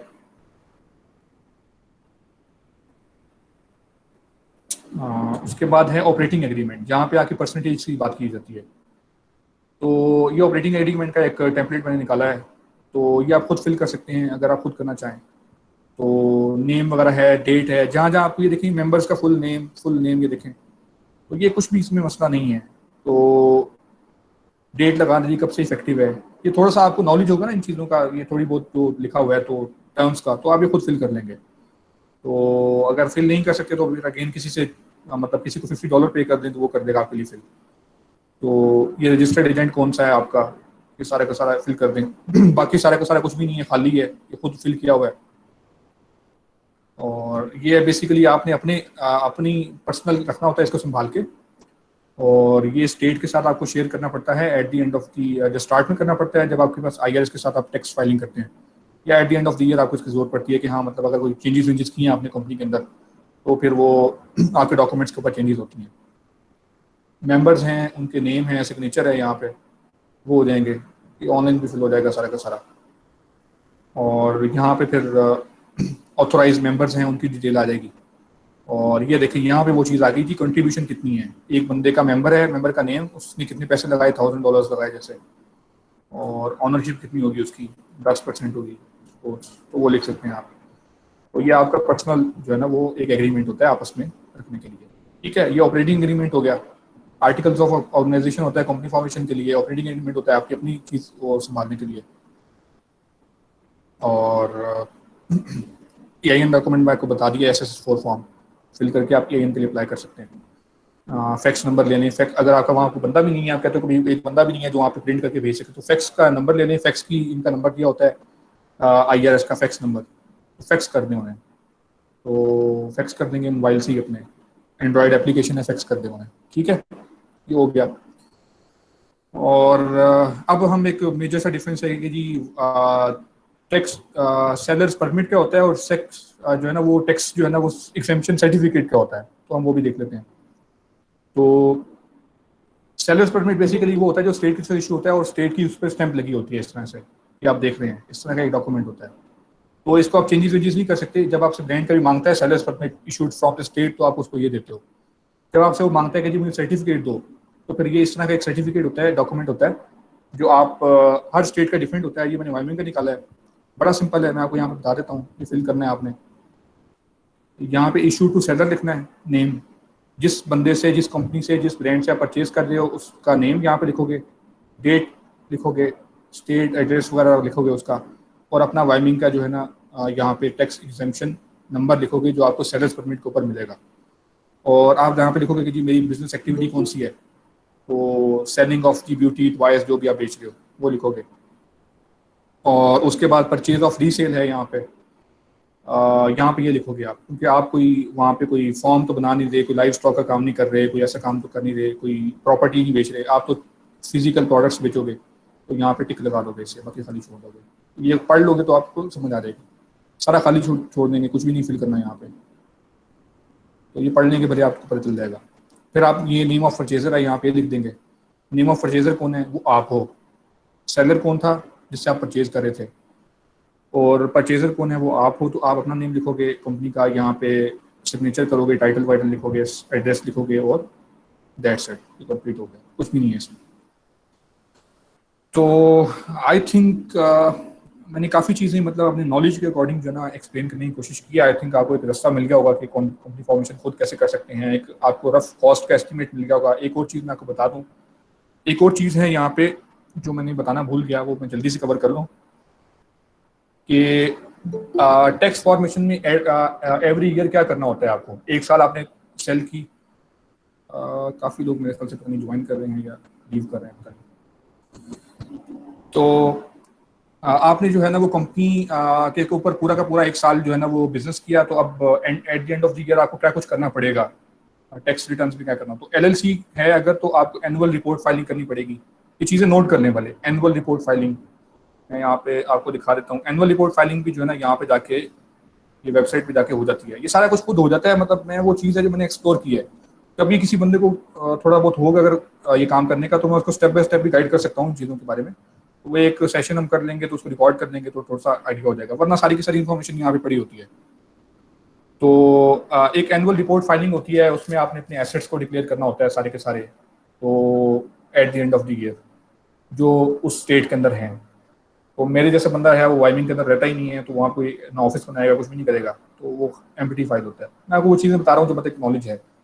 उसके बाद आपको करना होता है कॉर्पोरेट टैक्स जो है ना फाइल, वो आप खुद नहीं कर सकते, वो आपको अकाउंटेंट हायर करना पड़ता है। अकाउंटेंट आपके सारे के सारे पूरी ईच ईयर की जो एक्टिविटीज़ हैं बिजनेस की, वो सारा का सारा करके देगा और अकाउंटिंग का काम करेगा। वो परचेज कहाँ से किया, कितना स्टॉक और कहाँ पे सेल हुआ, अमेजोन ने कितने पैसे रिलीज किए, वीए को कितने पैसे दिए, एंड में कितना प्रॉफिट बचा, उस पर जो है ना वो फिर परसेंटेज लगा के कॉर्पोरेट टैक्स की एक फाइल होती है वो बना के देगा। वो आपको एक एड्रेस भी खुद बताएगा, वहाँ पे आपने शेयर सेंड करनी होती है। ये हो गया दो चीज़ें। तो उसके बाद तीसरी चीज़ होती है इनकम टैक्स जो है ना फाइलिंग, वो होती है इंडिविजुअल्स की, मेंबर्स की, कंपनी के। तो वो अपना इंडिविजुअल टैक्स की इनकम टैक्स फाइलिंग करते हैं। वो भी इसी तरीके से होता है कि एक बंदा जो है ना उसने कंपनी के ऊपर से जो प्रॉफिट्स आए थे उसमें से कितना परसेंटेज अपनी पॉकेट में लेके गया वहाँ से निकाल के। तो वो, या उसका जो पर्सनल है वहाँ पे कोई रहता है वहाँ पे जो काम करता है, तो जो यूएस के रेजिडेंट्स हैं उनको आइडिया होगा कि वो किस तरह से इनकम टैक्स फाइल करते हैं। तो ये तीन चीज़ें होती हैं बेसिकली जब आप होलसेल का बिजनेस करो। तो annual report filing each year आपको करनी पड़ती है, कॉर्पोरेट टैक्स पे करना पड़ता है और इनकम टैक्स आपको पे करना पड़ता है। ये तीन चीज़ें होती हैं। तो बाकी कंपनी फॉर्मेशन की जो कॉस्ट हैं, जैसे मैंने आपको यहाँ पर बताया $100 हैं। तो आप इस तरह से ईच स्टेट का देख सकते हो कि भाई कौन सी स्टेट में थोड़ा सा सस्ता काम हो जाएगा या किस तरीके से। तो वो टैक्स भी पीछे से देख लेना, ये नहीं कि मतलब यहाँ पे चीपेस्ट हो तो वहाँ पे चले जाओ। तो आई थिंक मिनिमम जो है ना वो यूएस LLC स्टेट फीस का एक वेबसाइट है। ये वेबसाइट मैंने पहले किसी के साथ शेयर की भी थी आई थिंक। ये एक वेबसाइट है LLC यूनिवर्सिटी, यहाँ पे सारी कॉस्ट हैं। अब यहाँ पे जैसे आ जाएं तो ये यहाँ पे सारी कॉस्ट लिखी हुई है, मैं आपको बता देता हूँ। जैसे वाइमिंग है, हम वाइमिंग का डिस्कस कर रहे थे, $100 इसकी, ये ऊपर लिखा होगा। ये $100 इसकी क्या है, कंपनी फॉर्मेशन की फीस है, वन टाइम आपको पे करनी है। और ये $50 जो है ना आपकी एनुअल रिपोर्ट फाइलिंग जो मैं डिस्कस कर रहा था, जिसमें आप एसेट्स डिक्लेयर करते हो और उसमें आप बताते हो कि भाई हमारी कंपनी वाकई काम कर रही है, जिंदा है, कुछ कर रही है, तो हम कंपनी को रिटेन करना चाहते हैं। ईच ईयर आपको कंपनी आपकी वो रीन्यू करवानी पड़ती है, एक सिंपल वर्ड्स में। तो जो रीन्यू करवाने की कॉस्ट है वो $50 होती है, ठीक है। तो ये हर स्टेट का लिखा हुआ है, नेवादा है $425, टेक्सास होगा, यहाँ पे न्यू जर्सी है, तो न्यूयॉर्क है, सारा कुछ यहाँ पे लिखा हुआ है। तो आपको सारी इन्फॉर्मेशन यहाँ से मिल जाएगी। तो आपके लिए थोड़ा सा हेल्प हो जाएगी यहाँ से कि जब एक बंदा आप कंपनी फॉर्मेशन किसी से करवाने भी जाते हो तो आपको एटलीस्ट आइडिया होगा कि मतलब स्टेट की फी इतनी है। तो उसके बाद बाकी जो कॉस्ट हैं वो आपको आइडिया हो जाएगा एटलीस्ट अब इस सेशन के बाद, आई होप। तो आप किसी को सर्विस प्रोवाइडर को देंगे तो आप उसको एक उसका राइट हक ही देंगे, मतलब ये नहीं कि आपको वो काम हो जो 300 का वो आपको 1000 में करके दें। तो वो मतलब करते हैं लोग, आई नो। तो वो आपको मैं उसका आइडिया देना चाह रहा था कि मतलब स्टार्ट कैसे करना है और किस तरीके से है, क्या क्या चीज़ें हैं कंपनी फॉर्मेशन के अंदर। तो I think session I know कि बड़ा कॉम्प्लिकेटेड था, मतलब काफ़ी लोगों को शायद समझ ना भी आया हो, तो वो कोई मसला नहीं है, उसको दोबारा देख लें भले, या फिर क्वेश्चंस करने तो फिर उसको हम कर लेते हैं। तो I think I have covered जो जो मेरे माइंड में था मैंने कवर कर दिया। तो अब आप क्वेश्चंस पूछें अपने। तो अनम्यूट कर लें अपने आप को और अस्सलाम वालेकुम सैफ भाई। वालेकुम सलाम जी। भाईजान क्या हाल है? अल्लाह का शुक्र है, अल्लाह का शुक्र है। अच्छा भाईजान, समटाइम इस तरह होता है कि ये इन दोनों टॉपिक से हटके कुछ डिस्ट्रीब्यूटर्स अकाउंट दे देते हैं, लेकिन वो शीट प्रोवाइड नहीं करते और ना ही प्राइस दे देते हैं, वो वेबसाइट के एक्सेस दे देते हैं। अब वेबसाइट पे ये होता है कि बहुत ज़्यादा ब्रांड्स पड़े होते हैं, बहुत ज़्यादा प्रोडक्ट्स पड़ी होती हैं, उनको एनालाइज करना काफ़ी टफ होता है। इसके लिए कोई आसान सा तरीका है? ओके, आपकी आवाज़ कट गई है आई थिंक। मैं कह रहा हूँ कि जी जी, मैं आपको क्वेश्चन समझ गया हूँ कि भाई आपको अगर वेबसाइट का लिंक दे दिया जाए और आपको वो मतलब कुछ शीट वगैरह प्रोवाइड ना की जाए तो क्या किया जाए। जी तो उसके लिए एक सिंपल सा है एक प्रोसेस, मैं आपको बता देता हूँ, अगेन स्क्रीन शेयर कर देता हूँ।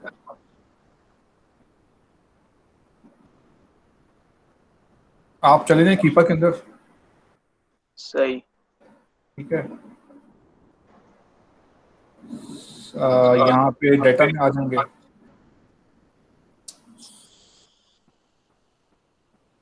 प्रोडक्ट, सॉरी इधर गया वो लिंक, ये आ गया। ठीक है, अब आप यहाँ पे जो है ना सारा कुछ जो भी फिल करना है ना, सेल रैंक कितना होना चाहिए, जो भी होना चाहिए, जो आपका रिक्वायर्ड है वो सारा फिल कर दोगे। सही। ठीक है, ये आपको फिल करना आता है जी। तो सारा अपनी रिक्वायरमेंट के मुताबिक फिल कर दो इसे। और ये टेक्स्ट फील्ड जब आ जाएगी ना यहाँ पे, तो फिर यहाँ पे आके अगर आपका मैन्युफैक्चरर है या ब्रांड है तो आप यहाँ पे ब्रांड का नेम लिख दो। ठीक है, जैसे एडिडास है। ठीक है, सही। तो ये लिख दोगे, यहाँ पे सर्च कर लोगे उसे, और एंड पे उसकी फाइंड प्रोडक्ट्स कर दोगे, तो जैसे एक शीट आ जाएगी।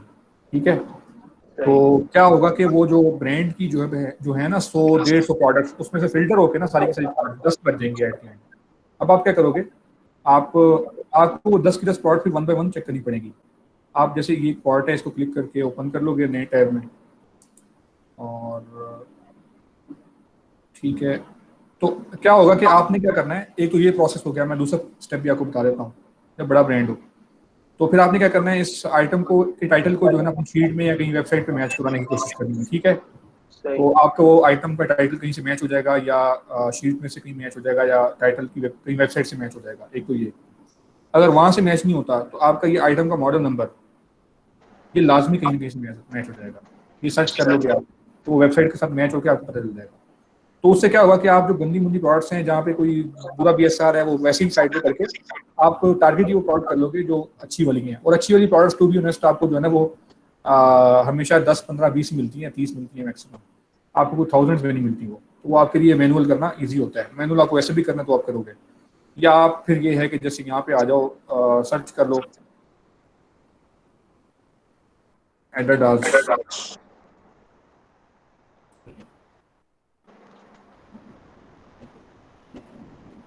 मैंने ऐसी एक उठा के सर्च कर लिया, यहाँ पे पता नहीं कोई 100 प्रोडक्ट आएगी। तो यहाँ पे फिर आप अपने BSR के हिसाब से देख लो, जिसके अच्छे रिव्यूज हैं, जिसका अच्छा BSR है, उन आइटम्स को वन बाय वन ओपन कर लो वहाँ पे। तो उन आइटम्स को फिर कंपेयर कर लो। आप जो बुरे BSR वाले हैं उनको छोड़ दो, वैसे ही अच्छे BSR वाले, अच्छी रेटिंग वाले जो आपको लगता है कि पोटेंशियल हो सकते हैं, सिर्फ उन्हीं को नई टैब में ओपन करके उनका टाइटल मैच करके उनका जो है नीचे से आइटम मॉडल नंबर मैच करके आप प्रॉफिटेबिलिटी कैलकुलेट कर सकते हो। इंस्टेड ऑफ ये कि जी आप पहले वहाँ से वेबसाइट से जी एक प्रोडक्ट को सर्च करना शुरू करें, यहाँ पे उल्टा काम करें कि जी वेबसाइट से वहाँ से यहाँ पे आए, तो आप क्यों ना यहाँ से वहाँ चले जाएं, अच्छे आइटम्स को यहाँ और उसको कंपेयर करवा दें वहाँ पे। ठीक है, और उसके अलावा जो वहाँ वेबसाइट पे प्राइस दी होगी वो तो हमारी डिस्काउंटेड प्राइस नहीं ना होगी, तो वहाँ पे फिर वो प्रॉफिट कैसे कैलकुलेट करेंगे? अगर तो आपको डिस्ट्रीब्यूटर अकाउंट मिलता है तो वेबसाइट के ऊपर अगर मिलता है तो वो तो डेफिनेटली फिर होता है आपका होलसेल प्राइसेस के ऊपर ही होता है आई थिंक। वैसे तो जब भी मुझे मिला तो होलसेल प्राइसेस के ऊपर ही होता है। अगर नॉर्मल अकाउंट बना रहे हैं फिर तो कस्टमर अकाउंट होगा, तो वो तो कोई नहीं है। कस्टमर अकाउंट की जरूरत नहीं है आपको, आपको तो दूसरा अकाउंट बनाना है होलसेल का। अगर वो नहीं बना के दे रहे तो आप उनसे कहो शीट शेयर करें, नहीं तो आपको अकाउंट बना के देंगे तो होलसेल वाली प्राइसेस ही मेंशन होनी चाहिए उसके ऊपर। तो अगर जी वो नहीं जी। करते तो आप सिंपल प्रोसेस ये है कि आप एक काम करें, जो टॉप 4-5 प्रोडक्ट्स हैं ना जो आपको नजर आई है यहाँ से, अच्छी BSR वाली, अच्छे रिव्यूज वाली, अच्छी प्राइस की, उसकी थोड़ी सी आप कोशिश करें कि $10 से ऊपर वाली प्रोडक्ट्स के ऊपर काम करें। तो आप उसका जो टाइटल वाइटल है या उसका मॉडल नंबर है वो शेयर कर दें उनके साथ, उनसे कहेंगे भाई मैंने ना इसके ऐसी रफ बता दें उन्हें कि 50 यूनिट इसके खरीदने हैं, 100 यूनिट इसके खरीदने हैं, 150 इसका खरीदना है, तो मुझे इसकी कॉस्ट बता दो कितनी है। तो आपको वहाँ से आइडिया हो जाएगा कि मतलब ये चीज़ प्रॉफिटेबल हो सकती है कि नहीं, कि मैं इस पर अपना टाइम और मैक्सिमम लगाऊं कि ना लगाऊं बाकी आइटम्स के ऊपर। वो सही 4-5 आइटम्स देख के ही आपको आइडिया हो जाएगा कि मतलब प्रॉफिटेबिलिटी है कि नहीं है ब्रांड के अंदर। सही। और इसके अलावा जब हम लोग शीट में प्रॉफिट कैलकुलेट कर रहे होते हैं तो वो जो प्रेप सेंटर है उसमें जो उन्होंने प्राइस में दी होती है वो तो फिर इस तरह होगा कि हमें एक प्रेप सेंटर पहले हायर करना पड़ेगा, वो जितनी हमें प्राइस देगा उसके हिसाब से हमें प्रॉफिट कैलकुलेट करना पड़ेगा। जी जी, प्रेप सेंटर की मैंने एक USA की हिसाब से मैंने आपको एक शायद मैंने डॉक्यूमेंट शेयर किया था पता नहीं किसी के साथ, तो वो समहाउ सिमिलर ही होता है। तो वो उसमें सारी की सारी कॉस्टिंग थी कि ये एक प्रेप सेंटर की कॉस्ट क्या हो सकती है। अगर किसी के पास ग्रुप में मैंने शेयर किया था तो काइंडली दोबारा रीशेयर कर दें, अगर नहीं तो आप मुझे मैसेज कर देना, मैं आपको एक प्रेप सेंटर की एक रफ कॉस्ट बता दूंगा कि आपको जी काउंट करने की और बाकी चीज़ों की कॉस्ट कितनी और नॉर्मली चार्ज करते हैं, तो आपको आइडिया हो जाएगा। ठीक होगा। और उसके अलावा जब हम ये दोनों चीज़ें यूज़ कर रहे होते हैं प्रॉफिट कैलकुलेट करने के लिए, स्कैन अनलिमिटेड भी यूज़ कर रहे होते हैं और दूसरे तरीके से रेवेन्यू कैलकुलेटर से भी कर रहे होते हैं, इन दोनों में क्या मतलब के रेवेन्यू कैलकुलेटर जो है ना वो एक्यूरेट है भाई, वो सारा का सारा। और जो बाकी है ना स्कैन अनलिमिटेड, उसका सबसे बड़ा जो ड्रॉबैक है ना वो ये है कि वो पैक्स जो है ना वो लेके आता है, 2 पैक्स और 3 पैक, उसके ऊपर आपको प्रॉफिट ला खड़ा करके दिखा देता है। हालांकि जो पीछे से कॉस्ट ऑफ प्रोडक्ट होती है वो होती है सिंगल यूनिट की। तो उन टूल्स का सबसे बड़ा जो है ना वो ड्रॉबैक यही है कि आपको जो प्रॉफिटेबल आइटम निकाल के देते भी है ना वो मतलब नॉर्मली होती पैक्स के अंदर है। तो मैं उसको ज़्यादा रिकमेंड नहीं करता। मतलब मैं खुद बड़ा बहुत कम है, मैंने भी बड़ी शीट स्कैन की हैं तो बड़ी मुश्किल से जाके कोई बहुत कम प्रॉफिटेबल प्रोडक्ट्स निकलती हैं, और जो निकलती हैं वो आगे जी डिस्ट्रीब्यूटर के पास जाके पूछो तो वो पता चलता है कि जी ये तो है ही आउट ऑफ स्टॉक। तो लेकिन कोई आउट ऑफ स्टॉक का मसला नहीं है, आप वहाँ पे वेबसाइट पे ऑप्शन दिया होता है तो आप जाके नोटिफाई नहीं कर दें या विश लिस्ट में डाल दें उसे, तो जब कभी वो आएगी स्टॉक के अंदर तो आपको फौरी ईमेल आ जाएगी तो आप फौरी जाकर परचेज कर लें। तो इन चीज़ों का यही सोल्यूशन है, इसके अलावा कोई ऐसा सोल्यूशन नहीं है कि मतलब अब क्या इसका किया जाए। ठीक होगा। और चलें ठीक है, थैंक यू भैया। अस्सलाम ओके, वालेकुम सर। वालेकुम अस्सलाम वालेकुम अस्सलाम। सर, ईशान है। अच्छा हाँ सर, जी। मेरे क्वेश्चन ये हैं कि एक तो थोड़ा सा कि प्रेप सेंटर्स के हवाले से है कि एक तो डॉक्यूमेंट्स से प्रोवाइड कर दीजिएगा जो आप बता रहे थे, जिसमें प्रेप सेंटर्स की डिटेल और कॉस्टिंग वगैरह की डिटेल्स है। जी ठीक श्योर है श्योर, सर। मैं शेयर कर दूंगा, कोई मसला नहीं। लेट्स सपोज मैं यूएसए में कंपनी खोलना चाहता हूँ या यूके के अंदर खोलना चाहता हूँ, तो ऑब्वियसली मुझे प्रेप सेंटर्स रिक्वायर्ड होंगे। तो वो सर उसको हम कैसे आइडेंटिफाई करेंगे? आइदर नेट के ऊपर लिखने से उनके यानी उसकी वायबिलिटी कैसे चेक करेंगे कि ये प्रेप सेंटर ठीक है और ये हमें यानी कि टाइम डिलीवरी जो है टाइम के ऊपर दे देगा, हमारी पैकेजिंग टाइम के ऊपर कर देगा, उसको हम किस तरह चेक करेंगे? और प्रेप सेंटर कैसे वो आइडेंटिफाई करेंगे कि कहाँ कहाँ अवेलेबल है? ओके, जो आइडेंटिफाई करने के लिए है वो एक लिंक है, वो उसामा होंगे यहाँ पे आई थिंक सेशन के अंदर कहीं पे, तो ग्रुप में उसामा है, उनके पास एक लिंक है जो शेयर किया था ईएसटी की टीम की तरफ से। वो आप जो है उनसे कह दें वो आपको लिंक दे देंगे, वो हर कंट्री के अंदर आपको वहाँ पे मिल जाएगी डिटेल प्रेप सेंटर की। ठीक है सर। और बाकी ये है कि आप जो रिकमेंडेड है वो फिर यही तरीका है कि आप ग्रुप में जाके पोस्ट करें, उनसे कहें कि मुझे कोई रिकमेंडेड प्रेप सेंटर बता दें, तो आई थिंक कोई ना कोई जो बंदा वहाँ स्टेट में यूज़ कर रहा होगा आपको बता देगा। और अगर नहीं पता ठीक चलता फिर यह है कि आपको खुद उनसे कम्युनिकेट करके प्रॉपर्ली उन प्रेप सेंटर वालों से हर एक चीज़ पूछनी पड़ेगी कि पैकेजिंग की कॉस्ट कितनी है, अपनी कॉस्टिंग शीट भेजनी काइंडली मुझे, वो आपको भेज देंगे। तो ठीक है। वो आपको इस तरह से आइडिया होगा। तो आप टेस्ट कर लें, थोड़े से कम यूनिट्स भेज दें पहले 10-12, देखें क्या जी रिस्पॉन्स है, कितना टाइम लगाते हैं, तो वो आपको आइडिया हो जाएगा उससे। ठीक हो गया सर, थैंक यू। अच्छा सर, अगला क्वेश्चन मेरा ये है सर, रिगार्डिंग वर्चुअल एड्रेस और फिजिकल एड्रेस। अब हम्म। लेट्स सपोज मैं पाकिस्तान में बैठा हूँ, अब कंपनी ओपन करना चाहता हूँ, तो वर्चुअल एड्रेस का तो था कि यूके में भी ओपन कर सकते हैं आप लोग, तो सर वो यूके में या यूएसए में, तो वर्चुअल एड्रेस अगर नहीं करते तो फिजिकल एड्रेस सर हम कैसे करें? किसी का चाचू मामू नहीं होते सर यूएसए में यूके में, देन वो क्या करे फिर? उसके लिए फिर पार्टनरशिप की एंड पे बचती है कि आप किसी बंदे को ढूंढें जो उसके साथ पार्टनरशिप करें और उसको उसका वो यूज़ करें। कुछ सर्विस प्रोवाइडर्स ऐसे हैं जो फिजिकल एड्रेस भी प्रोवाइड करते हैं, लेकिन ठीक है। क्या वो फिजिकल एड्रेस प्रोवाइड करते हैं, मुझे उसका स्टिल डाउट है कि वो लोग भी फिजिकल एड्रेस प्रोवाइड कर रहे हैं तो वो भी यूनिक नहीं होता। तो ठीक है। वो हर बंदे को वही फिजिकल एड्रेस उठा कर दे रहे होते हैं।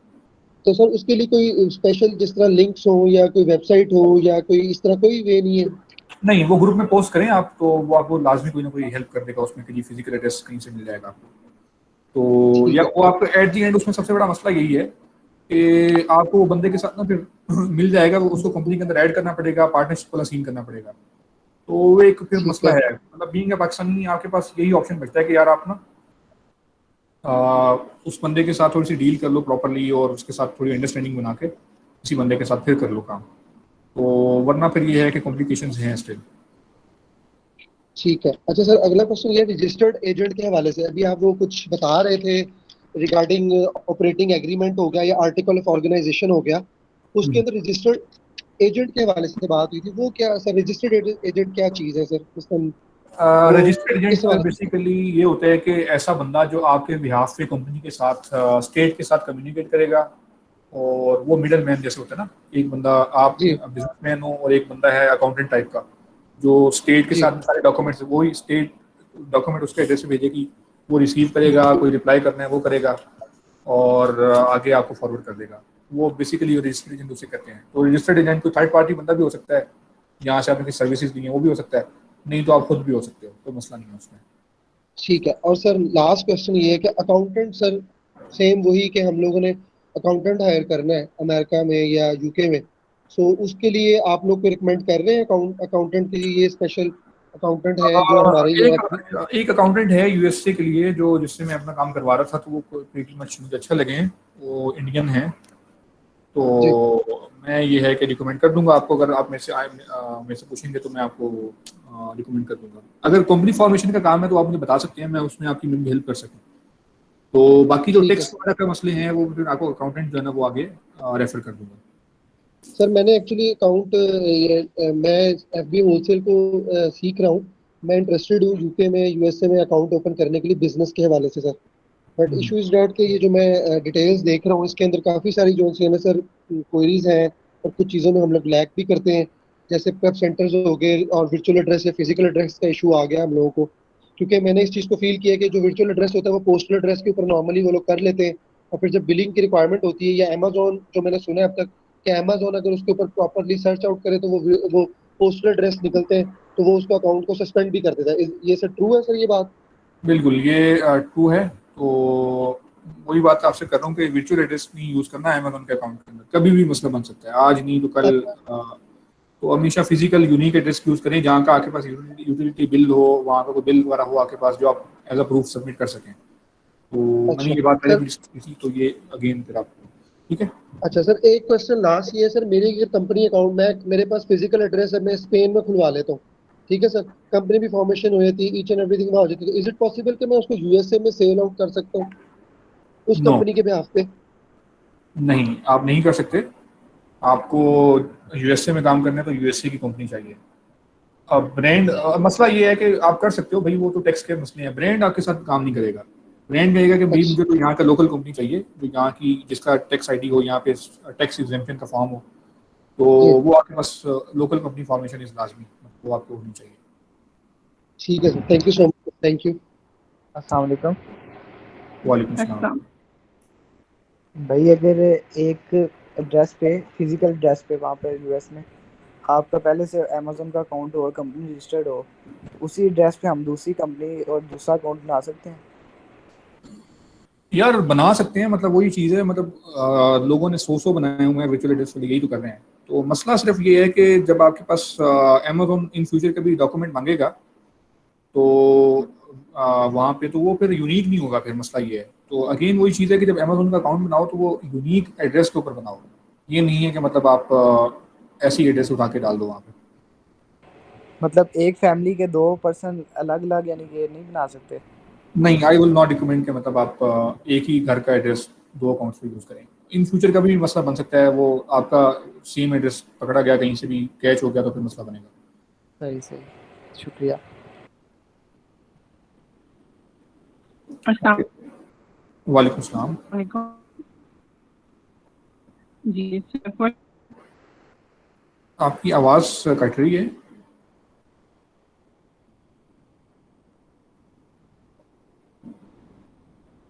आप या तो काइंडली अपना मैसेज जो भी क्वेश्चन है वो मतलब या तो टाइप कर दें, तो जबकि आवाज़ क्लियर नहीं आ रही।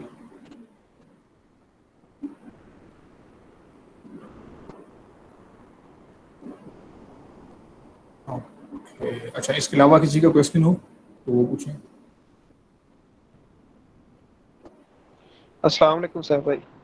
वालेकुम सलाम। अच्छा सैफ भाई, मेरा ये क्वेश्चन है कि मतलब मेरे रिलेटिव्स जो है ना वो कनाडा में रहते हैं, तो मतलब मैं सेलर सेंट्रल का अकाउंट जो है ना उनके जो एड्रेस पे खोल के तो उसे यूएस में मतलब सेल कर सकता हूँ वहाँ पे? हाँ कर सकते हैं बिल्कुल, वो आपका लेकिन इंडिविजुअल अकाउंट है, वो फिर जब होगा आगे अपग्रेड वो आप कर सकते हो। लेकिन जो मतलब कंपनी होगी वो मुझे यूएस में ही चाहिए होगी? बिल्कुल, कंपनी आपको वहीं पे चाहिए होगी। अच्छा ठीक हो गया, शुक्रिया।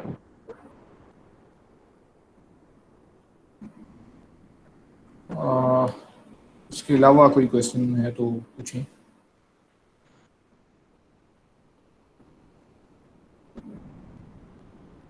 कोई भी क्वेश्चन हो किसी का तो वो पूछ सकता है, मतलब रेलिवेंट टू द होलसेल। तो आज का टॉपिक था बड़ा डिफरेंट। जी जी पूछें। अस्सलाम वालेकुम हुसैब भाई, आवाज़ आ रही है? जी आवाज़ आ रही है। अच्छा, मैंने सिर्फ ये पूछना था कि आपके पहले भी सेशंस हो चुके हैं होलसेल के रिलेटेड? जी सेशंस कुछ हो चुके हैं, वो आपको उसका रिकॉर्डिंग जो है ना वो हो जाती है, वो आपको ग्रुप की डिस्क्रिप्शन के अंदर एक लिंक होगा वहाँ पे, गूगल ड्राइव का, वहाँ पे अवेलेबल है सारे। ठीक है चलें, सही है, मेरा यही क्वेश्चन था, थैंक यू। हाँ जी, थैंक यू। ओके, और इसके अलावा कोई क्वेश्चन हो तो पूछिएगा। अस्सलाम वालेकुम सर। वालेकुम सलाम।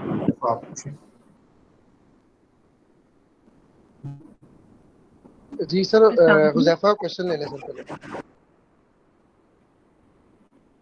हुज़ैफा आप पूछ लें, नहीं तो या चलिए बाद। जी आप पूछें। अच्छा सर भाई, अच्छा जी जी सर भाई, वो यूके एलटीडी के लिए पासपोर्ट होना जरूरी होता है? बेसिकली कंपनी फॉर्मेशन के लिए आपके पास कोई डॉक्यूमेंट लाजमी चाहिए होता है जो लीगल हो, तो वो आपको लाजमी चाहिए। वो भले पासपोर्ट हो या फिर कोई ड्राइविंग लाइसेंस हो, तो या फिर वो कोई वो होता है इवन की आईडी कार्ड भी है ना इंग्लिश में, तो वो भी चल जाता है, कोई मसला नहीं है। अस्सलाम वालेकुम सर भाई, मेरा क्वेश्चन है था कनाडा की मार्केट के बारे में पासपोर्ट में कि आज सॉरी एक मिनट, हुज़ैफा अपना क्वेश्चन कंप्लीट कर लें। जी अभी क्या या आप ऐसा करें कि ग्रुप में पूछ लीजिएगा अगर आपके माइक का इशू है तो।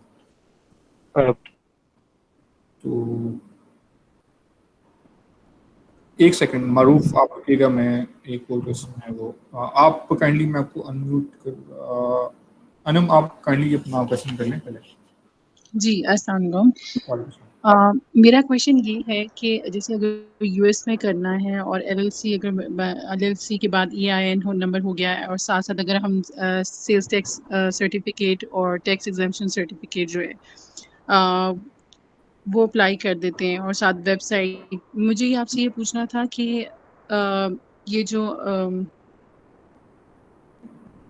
बिजनेस एड्रेस है, बिजनेस एड्रेस से मतलब ये है कि जो हमें वहाँ पे कोई शो करना पड़ता है कि रिटेल शॉप है, वो शो करना पड़ता है। मुझे उस चीज़ की समझ नहीं आ रही कि अगर मुझे वहाँ बिजनेस एड्रेस चाहिए तो उसका मतलब ये है कि मुझे वहाँ पे कोई कमर्शियल एड्रेस देना होगा किसी शॉप का टू नहीं शो नहीं, द ब्रांड के। जी नहीं बिजनेस एड्रेस बेसिकली वो कहते हैं आपके ऑफिस के एड्रेस को, जो वो लोग कहते हैं ना, तो वो आपका ऑफिस का वही नॉर्मली क्या होता है कि जो ये फिजिकल एड्रेस या वर्चुअल एड्रेस होते हैं ना, उसी को ये बिजनेस एड्रेस कहते हैं, तो वो आप वही यूज कर सकते हैं, कोई उसमें कोई ये नहीं है जरूरी। हाँ अगर आपके पास कोई वहाँ पे ऐसा ऑप्शन मिल जाता है कि कोई आपके पास कोई लोकेशन आपको मिल जाती है, यानी कोई रिटेल आउटलेट मिल जाता है जानने वाले का, आप उसका एड्रेस यूज कर सको, उसकी पिक्चर्स वगैरह हो आपके पास, तो एक प्लस पॉइंट है अप्रूवल्स के अंदर। बाकी अगर आपको कहते हैं कि हाँ, उसमें एक चीज़ ये होती है कि वो आपसे कहते हैं कि ये address as a shipping address नहीं यूज हो सकता। वो ऑब्वियसली नहीं हो सकता क्योंकि वर्चुअल एड्रेस है, फिजिकल एड्रेस है, वहाँ पे पैलेट तो आ नहीं सकता या कार्टन नहीं आ सकते।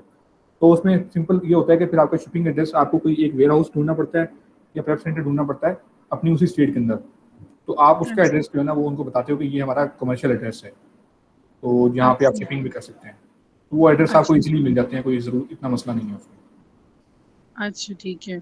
सो बेसिकली आप ये कह रहे हैं कि जो मुझे वहाँ पे फिजिकल एड्रेस देना है वो मैं कोई वेयर हाउस ले लूँ और उसका एड्रेस जो है वो ब्रांड को शो कर दूँ एज अ शिपिंग एड्रेस। बाकी जो बिलिंग एड्रेस है वो वर्चुअल एड्रेस भी चल जाता है। अच्छा ठीक है, ठीक है।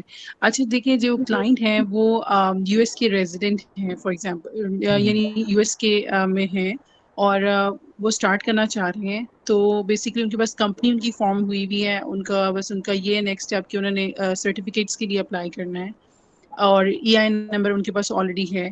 अब नेक्स्ट टाइम उनको यही प्रॉब्लम हो रही थी कि क्या मुझे जो है जो डिटेल शॉप का कहते हैं जो बहुत ये क्या वो कंपलसरी है, तो लेकिन आप वो कह रहे हैं वो कंपलसरी नहीं है, मैं उसकी जगह अगर वो मेरे साथ, मैं नहीं इसका अरेंज कर सकती कि कोई आउटलेट वहाँ पे किसी का हो रिलेटिव का, उसका मैं एड्रेस दे दूँ, तो मैं ये कर सकती हूँ सेम कि स्टेट वेयर का हाउस। और नियर बाय लोकेशन के ऊपर।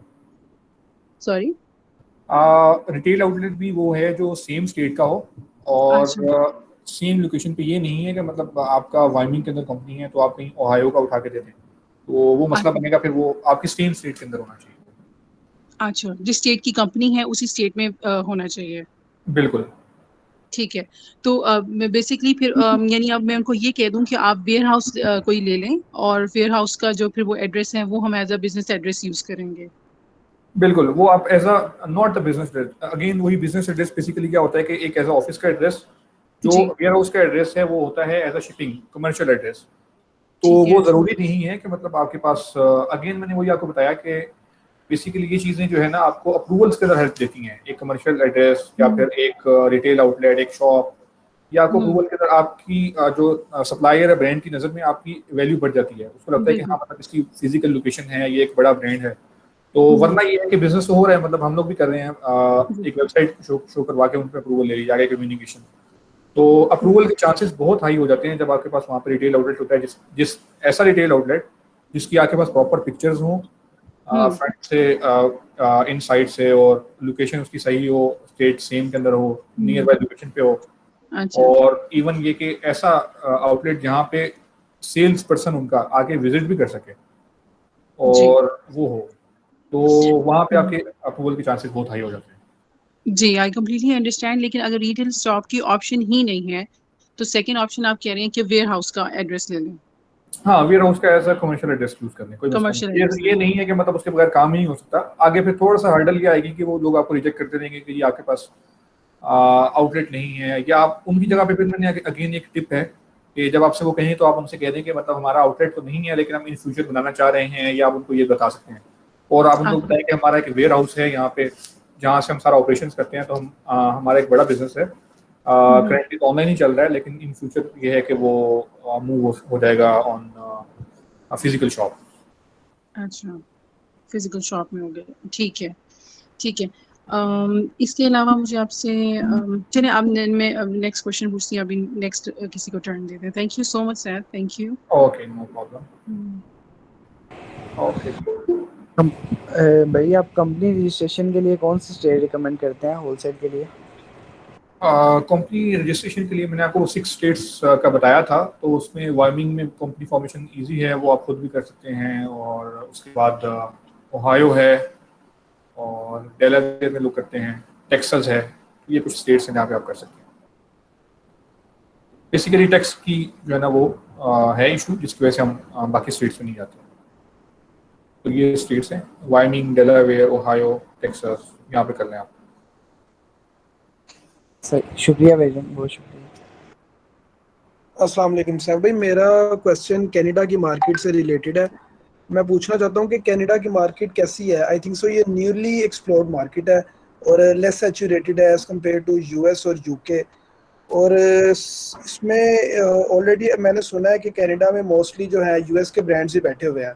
जो आपके होलसेल के अकाउंट मिलते हैं वो सारे यूएस के ब्रांड्स ही है, उनके डिस्ट्रीब्यूटर ही कनाडा में बैठे हुए हैं। और थर्डली ये कि हमें इनिशियल इन्वेस्टमेंट कितनी रिक्वायर्ड है अगर हम कनाडा में होलसेल स्टार्ट करते हैं, तो हमें कितनी इन्वेस्टमेंट रिक्वायर्ड है?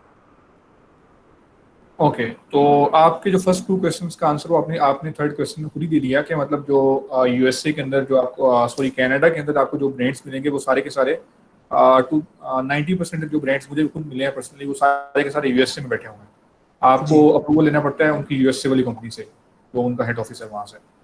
तो अब उसमें एक और मसला होता है कि वो कहते हैं कि हम कनाडा में अगर तो वो हो रही है ना, अमेज़न के ऊपर एक होता है ऑप्शन सेल ग्लोबल का, तो अगर वो हो रहा है फिर तो मतलब आपके पास ऑप्शन है कि आप लोकल जाके मीटू करके कनाडा के अंदर सेल सारी की सारी ग्रैब कर लें। एक तो ये ऑप्शन है।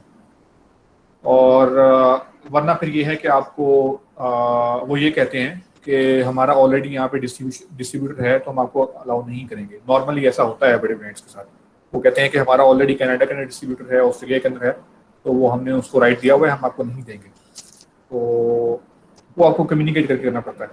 तो नॉर्मली ये है कि मैं आपको ये एक चीज़ बता दूं कि मार्केट के अंदर पोटेंशियल है। वो इन सेंस इसलिए है कि जो ऐसी लिस्टिंग्स जहाँ पे उनकी आप जाके सर्च कर लें कनाडा में, वो उनकी रिव्यूज़ वगैरह क्या हैं, ये सर क्या है, अगर अच्छा है तो ब्रांड को अप्रोच कर दें। तो नॉर्मली ऐसा भी होता है जो बंदा ब्रांड आपको यूएसए के अंदर अलाउ नहीं कर रहा, वो कनाडा के अंदर अलाउ कर देता है। बड़े ब्रांड की बात नहीं कर रहा, छोटे या मीडियम लेवल के ब्रांड्स, उनको होता है कि ठीक है हमारी प्रोडक्ट्स वहाँ जाएंगी, एक्सप्लोर होंगी ज़्यादा, तो वो आपको अलाउ कर देंगे। तो अब उसमें एक ही मसला होता है कि आपको ना फिर जो शिपिंग है ना उसकी, वो या तो फिर उनके सप्लायर या ब्रांड के ऊपर छोड़नी पड़ती है सारी की सारी, कि भाई आप यूएसए से खुद शिप करोगे, सारा का सारा कस्टम्स का जो भी मसले मसाइल हैं वो आपके ज़िम्मे हैं। अगर आपने अपने ऊपर हामी भर ली कि मैं खुद करूँगा जी, कस्टम क्लियर करा लूँगा, तो आप फंस जाओगे। वो कस्टम मेरे साथ ऐसा हुआ है, मैंने तकरीबन $15 का स्टॉक ऐसे टेस्टिंग के ऊपर भिजवा दिया कनाडा में, वो पोर्ट के ऊपर जाके फंस गया। और ब्रांड ने मुझे खुद अलाउ किया कि जाके जी कनाडा में सेल कर लो, वहाँ पे अच्छी सेल्स भी थी। तो मैंने कहा कि जी चलो ठीक है, सारे के सारे जी यूएसए से बैठ के सेल कर रहे हैं कनाडा के अंदर, तो मैं तो लोकल जाऊँगा तो मेरे पास सारी की सारी सेल्स आ जाएंगी। तो मैंने वो $1500 का रफली स्टॉक भिजवाया, तो वो फिर जो है ना पोर्ट पर जाके स्टक हो गया। और कस्टम्स के इशू आ गए, वो कहते हैं कि जी आप कस्टम पे करें इसका और यूपीएस पर है, हम फिर यहाँ से सामान को क्लियर करेंगे। तो अब मेरे पास कोई अकाउंट नहीं है कस्टम्स पे करने के लिए, तो क्या करूँ मैं? तो फिर मैंने वो सारा स्टॉक जो है ना वापस बुलवाया। तो ये चीज़ आपने लाजमी देख लेनी है कि फिर उनका या तो वो खुद उस चीज़ की रिस्पॉन्सिबिलिटी लें शिपिंग करने की वहाँ पे कनाडा में। अगर वो नहीं करते तो फिर ये है कि आपका वहाँ पे लोकल जो है ना डिस्ट्रीब्यूशन उनका कोई सेंटर होता है या कोई उनका अपना वेयर हाउस है कनाडा में, तो वहाँ से आपको उठा के शिप करनी है इसलिए। तो ये चीज़ लाजमी देख लीजिएगा। मतलब कि अगर हमने कनाडा में स्टार्ट करना है तो हम यूएस के ब्रांड से कोऑर्डिनेट करेंगे? जी जी बिल्कुल, क्योंकि मैंने आपको बताया कि यूएस और कनाडा ऐसी ही है जैसे मतलब एक ही जैसे कंट्री होगा ना वैसे है। तो जो कनाडा में ब्रांड मिलेगा ना आपको वो यूएसए में बैठा होगा और उसकी हेड ऑफिस यूएसए में ही होगा।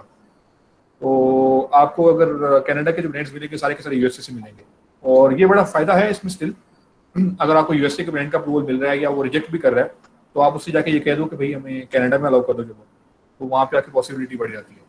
तो उसके लिए हमें एलएलसी कनाडा में रजिस्टर्ड करवानी पड़ेगी कि यूएस की चल जाएगी? अच्छा, अब ये भी एक चीज़ है कि जो छोटे ब्रांड्स हैं ना वो आपसे वो चीज़ें मांगते भी नहीं है कनाडा के लिए ना, वो आपकी यूएस की एलएलसी भी संभव चल जाती है कभी कभार। तो ठीक है। वरना ये है कि लोकल टैक्सेशन के लिए आपको वहाँ का जो है ना टैक्स नंबर होता है, पता नहीं क्या कहते हैं उससे, मुझे याद नहीं है, GS पता नहीं क्या कहते हैं उससे, तो वो आपको लेना पड़ता है। तो वो आप किसी अकाउंटेंट से पूछ लेंगे तो आपको फर्दर गाइड कर देगा कि जो टैक्स नंबर है वहाँ का वो लेना पड़ता है। क्योंकि आप ऑब्वियसली सेल तो कर रहे हो ना कनाडा के अंदर, तो सेल्स कर रहे हो तो सेल्स पे आपको टैक्स भी पे करना है, तो वो फिर आपको वहाँ का टैक्स नंबर लेना पड़ेगा। तो आई थिंक जो यूएस कंपनी है उसकी ब्रांच खुल सकती है कनाडा के अंदर। आई थिंक मुझे इसका एग्जैक्टली आइडिया नहीं, लेकिन ऐसे हो सकता है शायद, तो ब्रांच ओपन करने में कोई मसला नहीं है। मींस कि हम कनाडा के जो अकाउंट हमारा होगा सेलर सेंट्रल, उससे हम सेल वर्ल्ड वाइड भी कर सकते हैं, मींस कि यूएसए में भी हम डिलीवर कर सकते हैं। बेसिकली सेल ग्लोबली का ऑप्शन होता है, तो सेल ग्लोबली का ऑप्शन अगर आपने अवेल किया हुआ है तो फिर वो आप जहाँ जहाँ पे आपकी लिस्टिंग एक्टिव है जिस कंट्री का, वहाँ पे जब सेल आएगी तो ऑटोमेटिकली भी वो चला जाता है, शिप हो जाता है। ठीक है ठीक है। तो इसके लिए अगर हम ब्रांड हंटिंग स्टार्ट करते हैं सेलर स्निपिंग मेथड से, तो हम इसको amazon.com से स्टार्ट करेंगे कि amazon.ca से करेंगे? फिर amazon.ca से करेंगे, और जब ब्रांड आपका मिलेगा आपको हंट होके आएगा तो फिर आप उसका देखोगे कि वो लोकल है, लोकल नहीं है तो फिर आप उसका यूएसए वाले हेड ऑफिस पे जाओगे, वहां से अप्रोच करेंगे उसको। जी जी, क्योंकि आपने करना ही कनाडा के अंदर काम है तो फिर आप कनाडा का, ये नहीं कि वो फिर आप .com पे जाओगे तो वहाँ पे तो ऐसे ब्रांड्स होंगे जो कनाडा में होंगे ही नहीं, तो आपका टाइम वेस्ट होगा वहाँ पे। ठीक है। और नॉर्मली कितना बजट हमें इनिशियली रिक्वायर्ड है कनाडा में? अच्छा, बजट की बात है, बड़े लोग बजट का पूछते हैं। बजट जो है ना वो इनिशियल आपका भले $2,000 हो या 3,000 उससे स्टार्ट हो सकता है। अगर आपका फर्स्ट ब्रांड का एमओपी पूरा जो हो जाता है ना, वो जितने में भी हो सकता है, भले वो $500 में हो जाए या 1,000 में हो जाए। कंपनी फॉर्मेशन की कॉस्ट अलग, उसके बाद की बात कर रहा हूँ, तो वो आप कर सकते हो स्टार्ट। तो अगेन होलसेल जो है ना ऐसे कुआं है जिसके अंदर पैसे डालते रहो तो वो जो है ना वो पैसे खींचता ही रहेगा और जो है ना बिजनेस बढ़ता रहेगा। तो वो आपको अपनी खुद लिमिट्स जो है ना वो रखनी पड़ती है कि जी अब मैं $10,000 का प्रॉफिट बनाना स्टार्ट हो गया हूँ तो अब मैं बस कर दूँ, तो वो अप टू यू, मतलब आपने कितने तक अकाउंट को ग्रो करना है। वो इन्वेस्टमेंट की कोई लिमिट नहीं है कि जी कितनी होनी चाहिए मैक्सिमम या कितना भी, वो फिर बिजनेस ग्रो है, कितना हो सकता है जितना भी हो सकता है। और नॉर्मली आप क्या प्रॉफिटेबिलिटी रिकमेंड करते हैं आफ्टर ऑल एक्सपेंसेस कनाडा में? अगर हम करते हैं एफबीए होलसेल, तो हमें नेट प्रॉफिट कितना आप रिकमेंड करते हैं होना चाहिए? 10% होना चाहिए, वो बोले आप जहाँ पे भी कर रहे हैं 10% लाजमी है। 10% जो है ना उसके 10% लाजमी होना चाहिए। ठीक है ठीक है। और कनाडा की कंपनी फॉर्मेशन ज़्यादा डिफिकल्ट है कि वो भी इसी तरह ही इजी है यूएस में, और जिस तरह यूके की है? कनाडा में जो टैक्स नंबर है ना वो थोड़ा सा, आई थिंक जहाँ तक मेरा है ना, जहाँ से मैंने देखा है कुछ लोगों को जिन्होंने बनवाया, तो वो थोड़ा सा कॉम्प्लिकेटेड है, लेकिन वो अकाउंटेंट आपको कर देगा ये काम। तो अगेन वही चीज़ है, जो आप खुद कर सकते हो खुद कर लो, जो नहीं कर सकते वो आप थोड़ा सा पहले एक्सप्लोर कर लो जी कितनी कॉस्ट है, दो तीन लोगों से पूछ लो, तो जो फिर एक राइट होगा वो आप अवेल कर लो। कनाडा में मैं इसलिए इंटरेस्टेड हूँ क्योंकि मेरे पास ऑलरेडी मेरे कुछ रिलेटिव्स वहाँ पर है, और उनकी एक एलएलसी भी वहाँ पर रजिस्टर्ड है कनाडा में। वो जस्ट इंटरेस्टेड है कि वो उनका बिजनेस स्टार्ट किया जाए अमेजोन पे, तो मुझे उसी कंपनी की बेस पे आगे सेलर सेंट्रल में अकाउंट मिल जाएगा? जी जी, वो बेसिकली होता क्या है कि आपकी एलएलसी की डिटेल्स जो है ना वो आपके सेलर सेंटर के साथ मैच करनी होती हैं। वो इसलिए कि जब इनवॉइस मिलती है ना ब्रांड की तरफ से, तो अमेजोन आपसे इनवॉइस मांगता है। तो इनवॉइस अब कैसे मिलेगी? इनवॉइस आपको ब्रांड देगा आपकी कंपनी की डिटेल्स के ऊपर, तो वो आपकी कंपनी की डिटेल्स जो है ना आपके अमेजोन के अकाउंट की डिटेल्स के साथ मैच होंगी तो अमेजोन आपकी इनवॉइस एक्सेप्ट करेगा। तो वो आपने ठीक है, आप अपनी कंपनी वहाँ बनाएंगे तो फिर अमेजोन का अकाउंट भी आगे कंपनी की डिटेल्स के ऊपर ही होगा। ठीक है, ठीक है, ठीक है, thank you so much, thank you. अच्छा, मुझे क्वेश्चन ये पूछना था सेकंड कि जो हमने कंपनी जो बैंक अकाउंट हमने खोलना है वो बेसिकली जिस नेम से कंपनी हमने अपनी फॉर्म की एलएलसी उसी नेम से हमें बैंक अकाउंट खोलना होगा। आपकी आवाज़ कट गई थी, आप रिपीट कर दें काइंडली क्वेश्चन। जी, मैं ये कह रही हूँ कि जिस जो हमने बैंक अकाउंट खोलना है वो भी हमें जिस नेम से कंपनी हमने फॉर्म की है एलएलसी उसी नेम से हमें वो बैंक अकाउंट खोलना होगा। जी जी जी, बेसिकली उसका ये है कि उसी बिल्कुल उसी नेम से खोलना होगा। उसका ये है कि जब आप अमेजोन के अकाउंट के अंदर अटैच करोगे ना वो बैंक, तो जी जी वो ये है कि वो फिर सेम कंपनी, उसमें टैक्सेशन में भी आपको मसला नहीं होगा। अमेजोन के अकाउंट के अंदर जब लगाओगे तो फिर उस कंपनी का जब आपने कंपनी पे अपग्रेड कर दिया अपना अकाउंट, तो फिर आपको जी कंपनी का ही बैंक अकाउंट अटैच करना पड़ेगा। और उसमें सेकंड बेनिफिट ये भी है कि जब आप सप्लायर्स को पेमेंट वगैरह करोगे ना, तो पर्सनल से नहीं जी करिएगा, तो वो कंपनी के थ्रू कीजिएगा, वरना फिर टैक्सेशन फिर कैसे पता चलेगी? वो तो आपने पर्सनल से पैसे भेजे, वो कैसे पता चलेगा? तो वो कंपनी का सेपरेट होता है हमेशा अकाउंट, तो वो कंपनी के नाम पे ही होता है। ठीक है। तो फिर जो है वो जो फिर उनकी पर्सनल इनकम टैक्स पे कोई इनकम नहीं आएगा, वो कंपनी के इनकम पे जो है उस पे इनकम उनको जी जी, वो टैक्स सिर्फ देना पर्सनल पड़ेगा। वही आएगी जो उसमें से प्रॉफिटेबिलिटी, कोई प्रॉफिट ऐसा आता है जो निकालते हैं वहां से, वो होगा सिर्फ। बाकी कोई पर्सनल पे कोई मसला नहीं आएगा, वो सारा का सारा कंपनी के ऊपर ही आएगा। ठीक है। अच्छा, और जो ये थोड़ा सा बेसिक क्वेश्चन है कि जो होस्टिंग और डोमेन है आप क्या सजेस्ट करते हैं? क्या वो हमें लोकल ले लेनी चाहिए या फिर वो गोडैडी या नेमचीप से ही लेनी चाहिए? कौन सी ज्यादा वो है रिलायबल?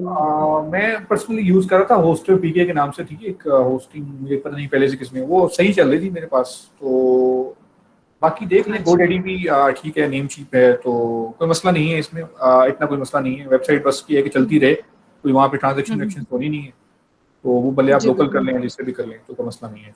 अच्छा, वो इतना मसला नहीं। ठीक है। चलिए ठीक है, okay, thank you so much. मेरा हो गया क्वेश्चन। ओके जी, और किसी क्वेश्चन में तो पूछ लें। अच्छा साहब भाई, अस्सलाम वालेकुम।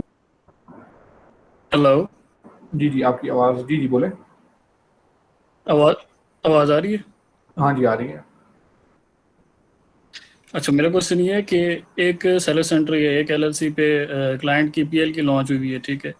तो मतलब उसका पीएल का बिजनेस चल रहा है, तो उसी एलएलसी और उसी सेलर सेंटर पे हम होलसेल का भी कर सकते हैं? इज इट सेफ और नॉट?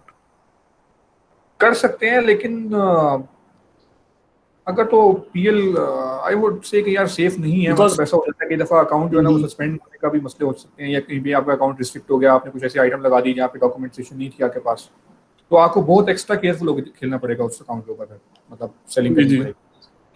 तो बेहतर ये है कि आप सेपरेट कर लें, थोड़ा सा ओपन होकर प्ले करेंगे उसके ऊपर फिर। मीन्स के बेहतर है कि हम दूसरा अपना। हम्म, कर सकते हैं, मतलब हर्ज सही। नहीं है, कोई मसला ठीक नहीं है, हो जाएगा, ठीक है, लेकिन वो थैंक यू। रिस्क थैंक थोड़ा सा हो जाएगा। यू जी जी। ओके। ओके ओके, तो किसी और तो पूछें।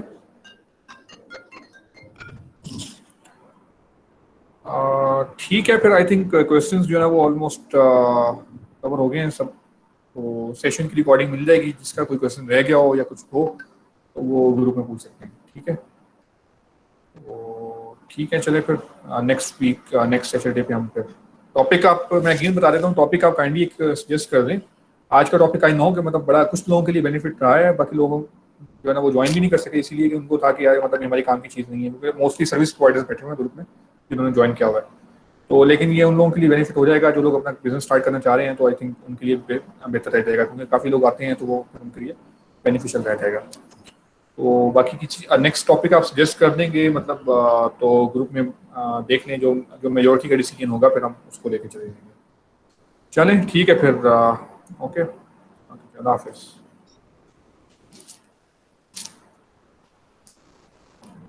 अल्लाह। अल्लाह हाफिज़।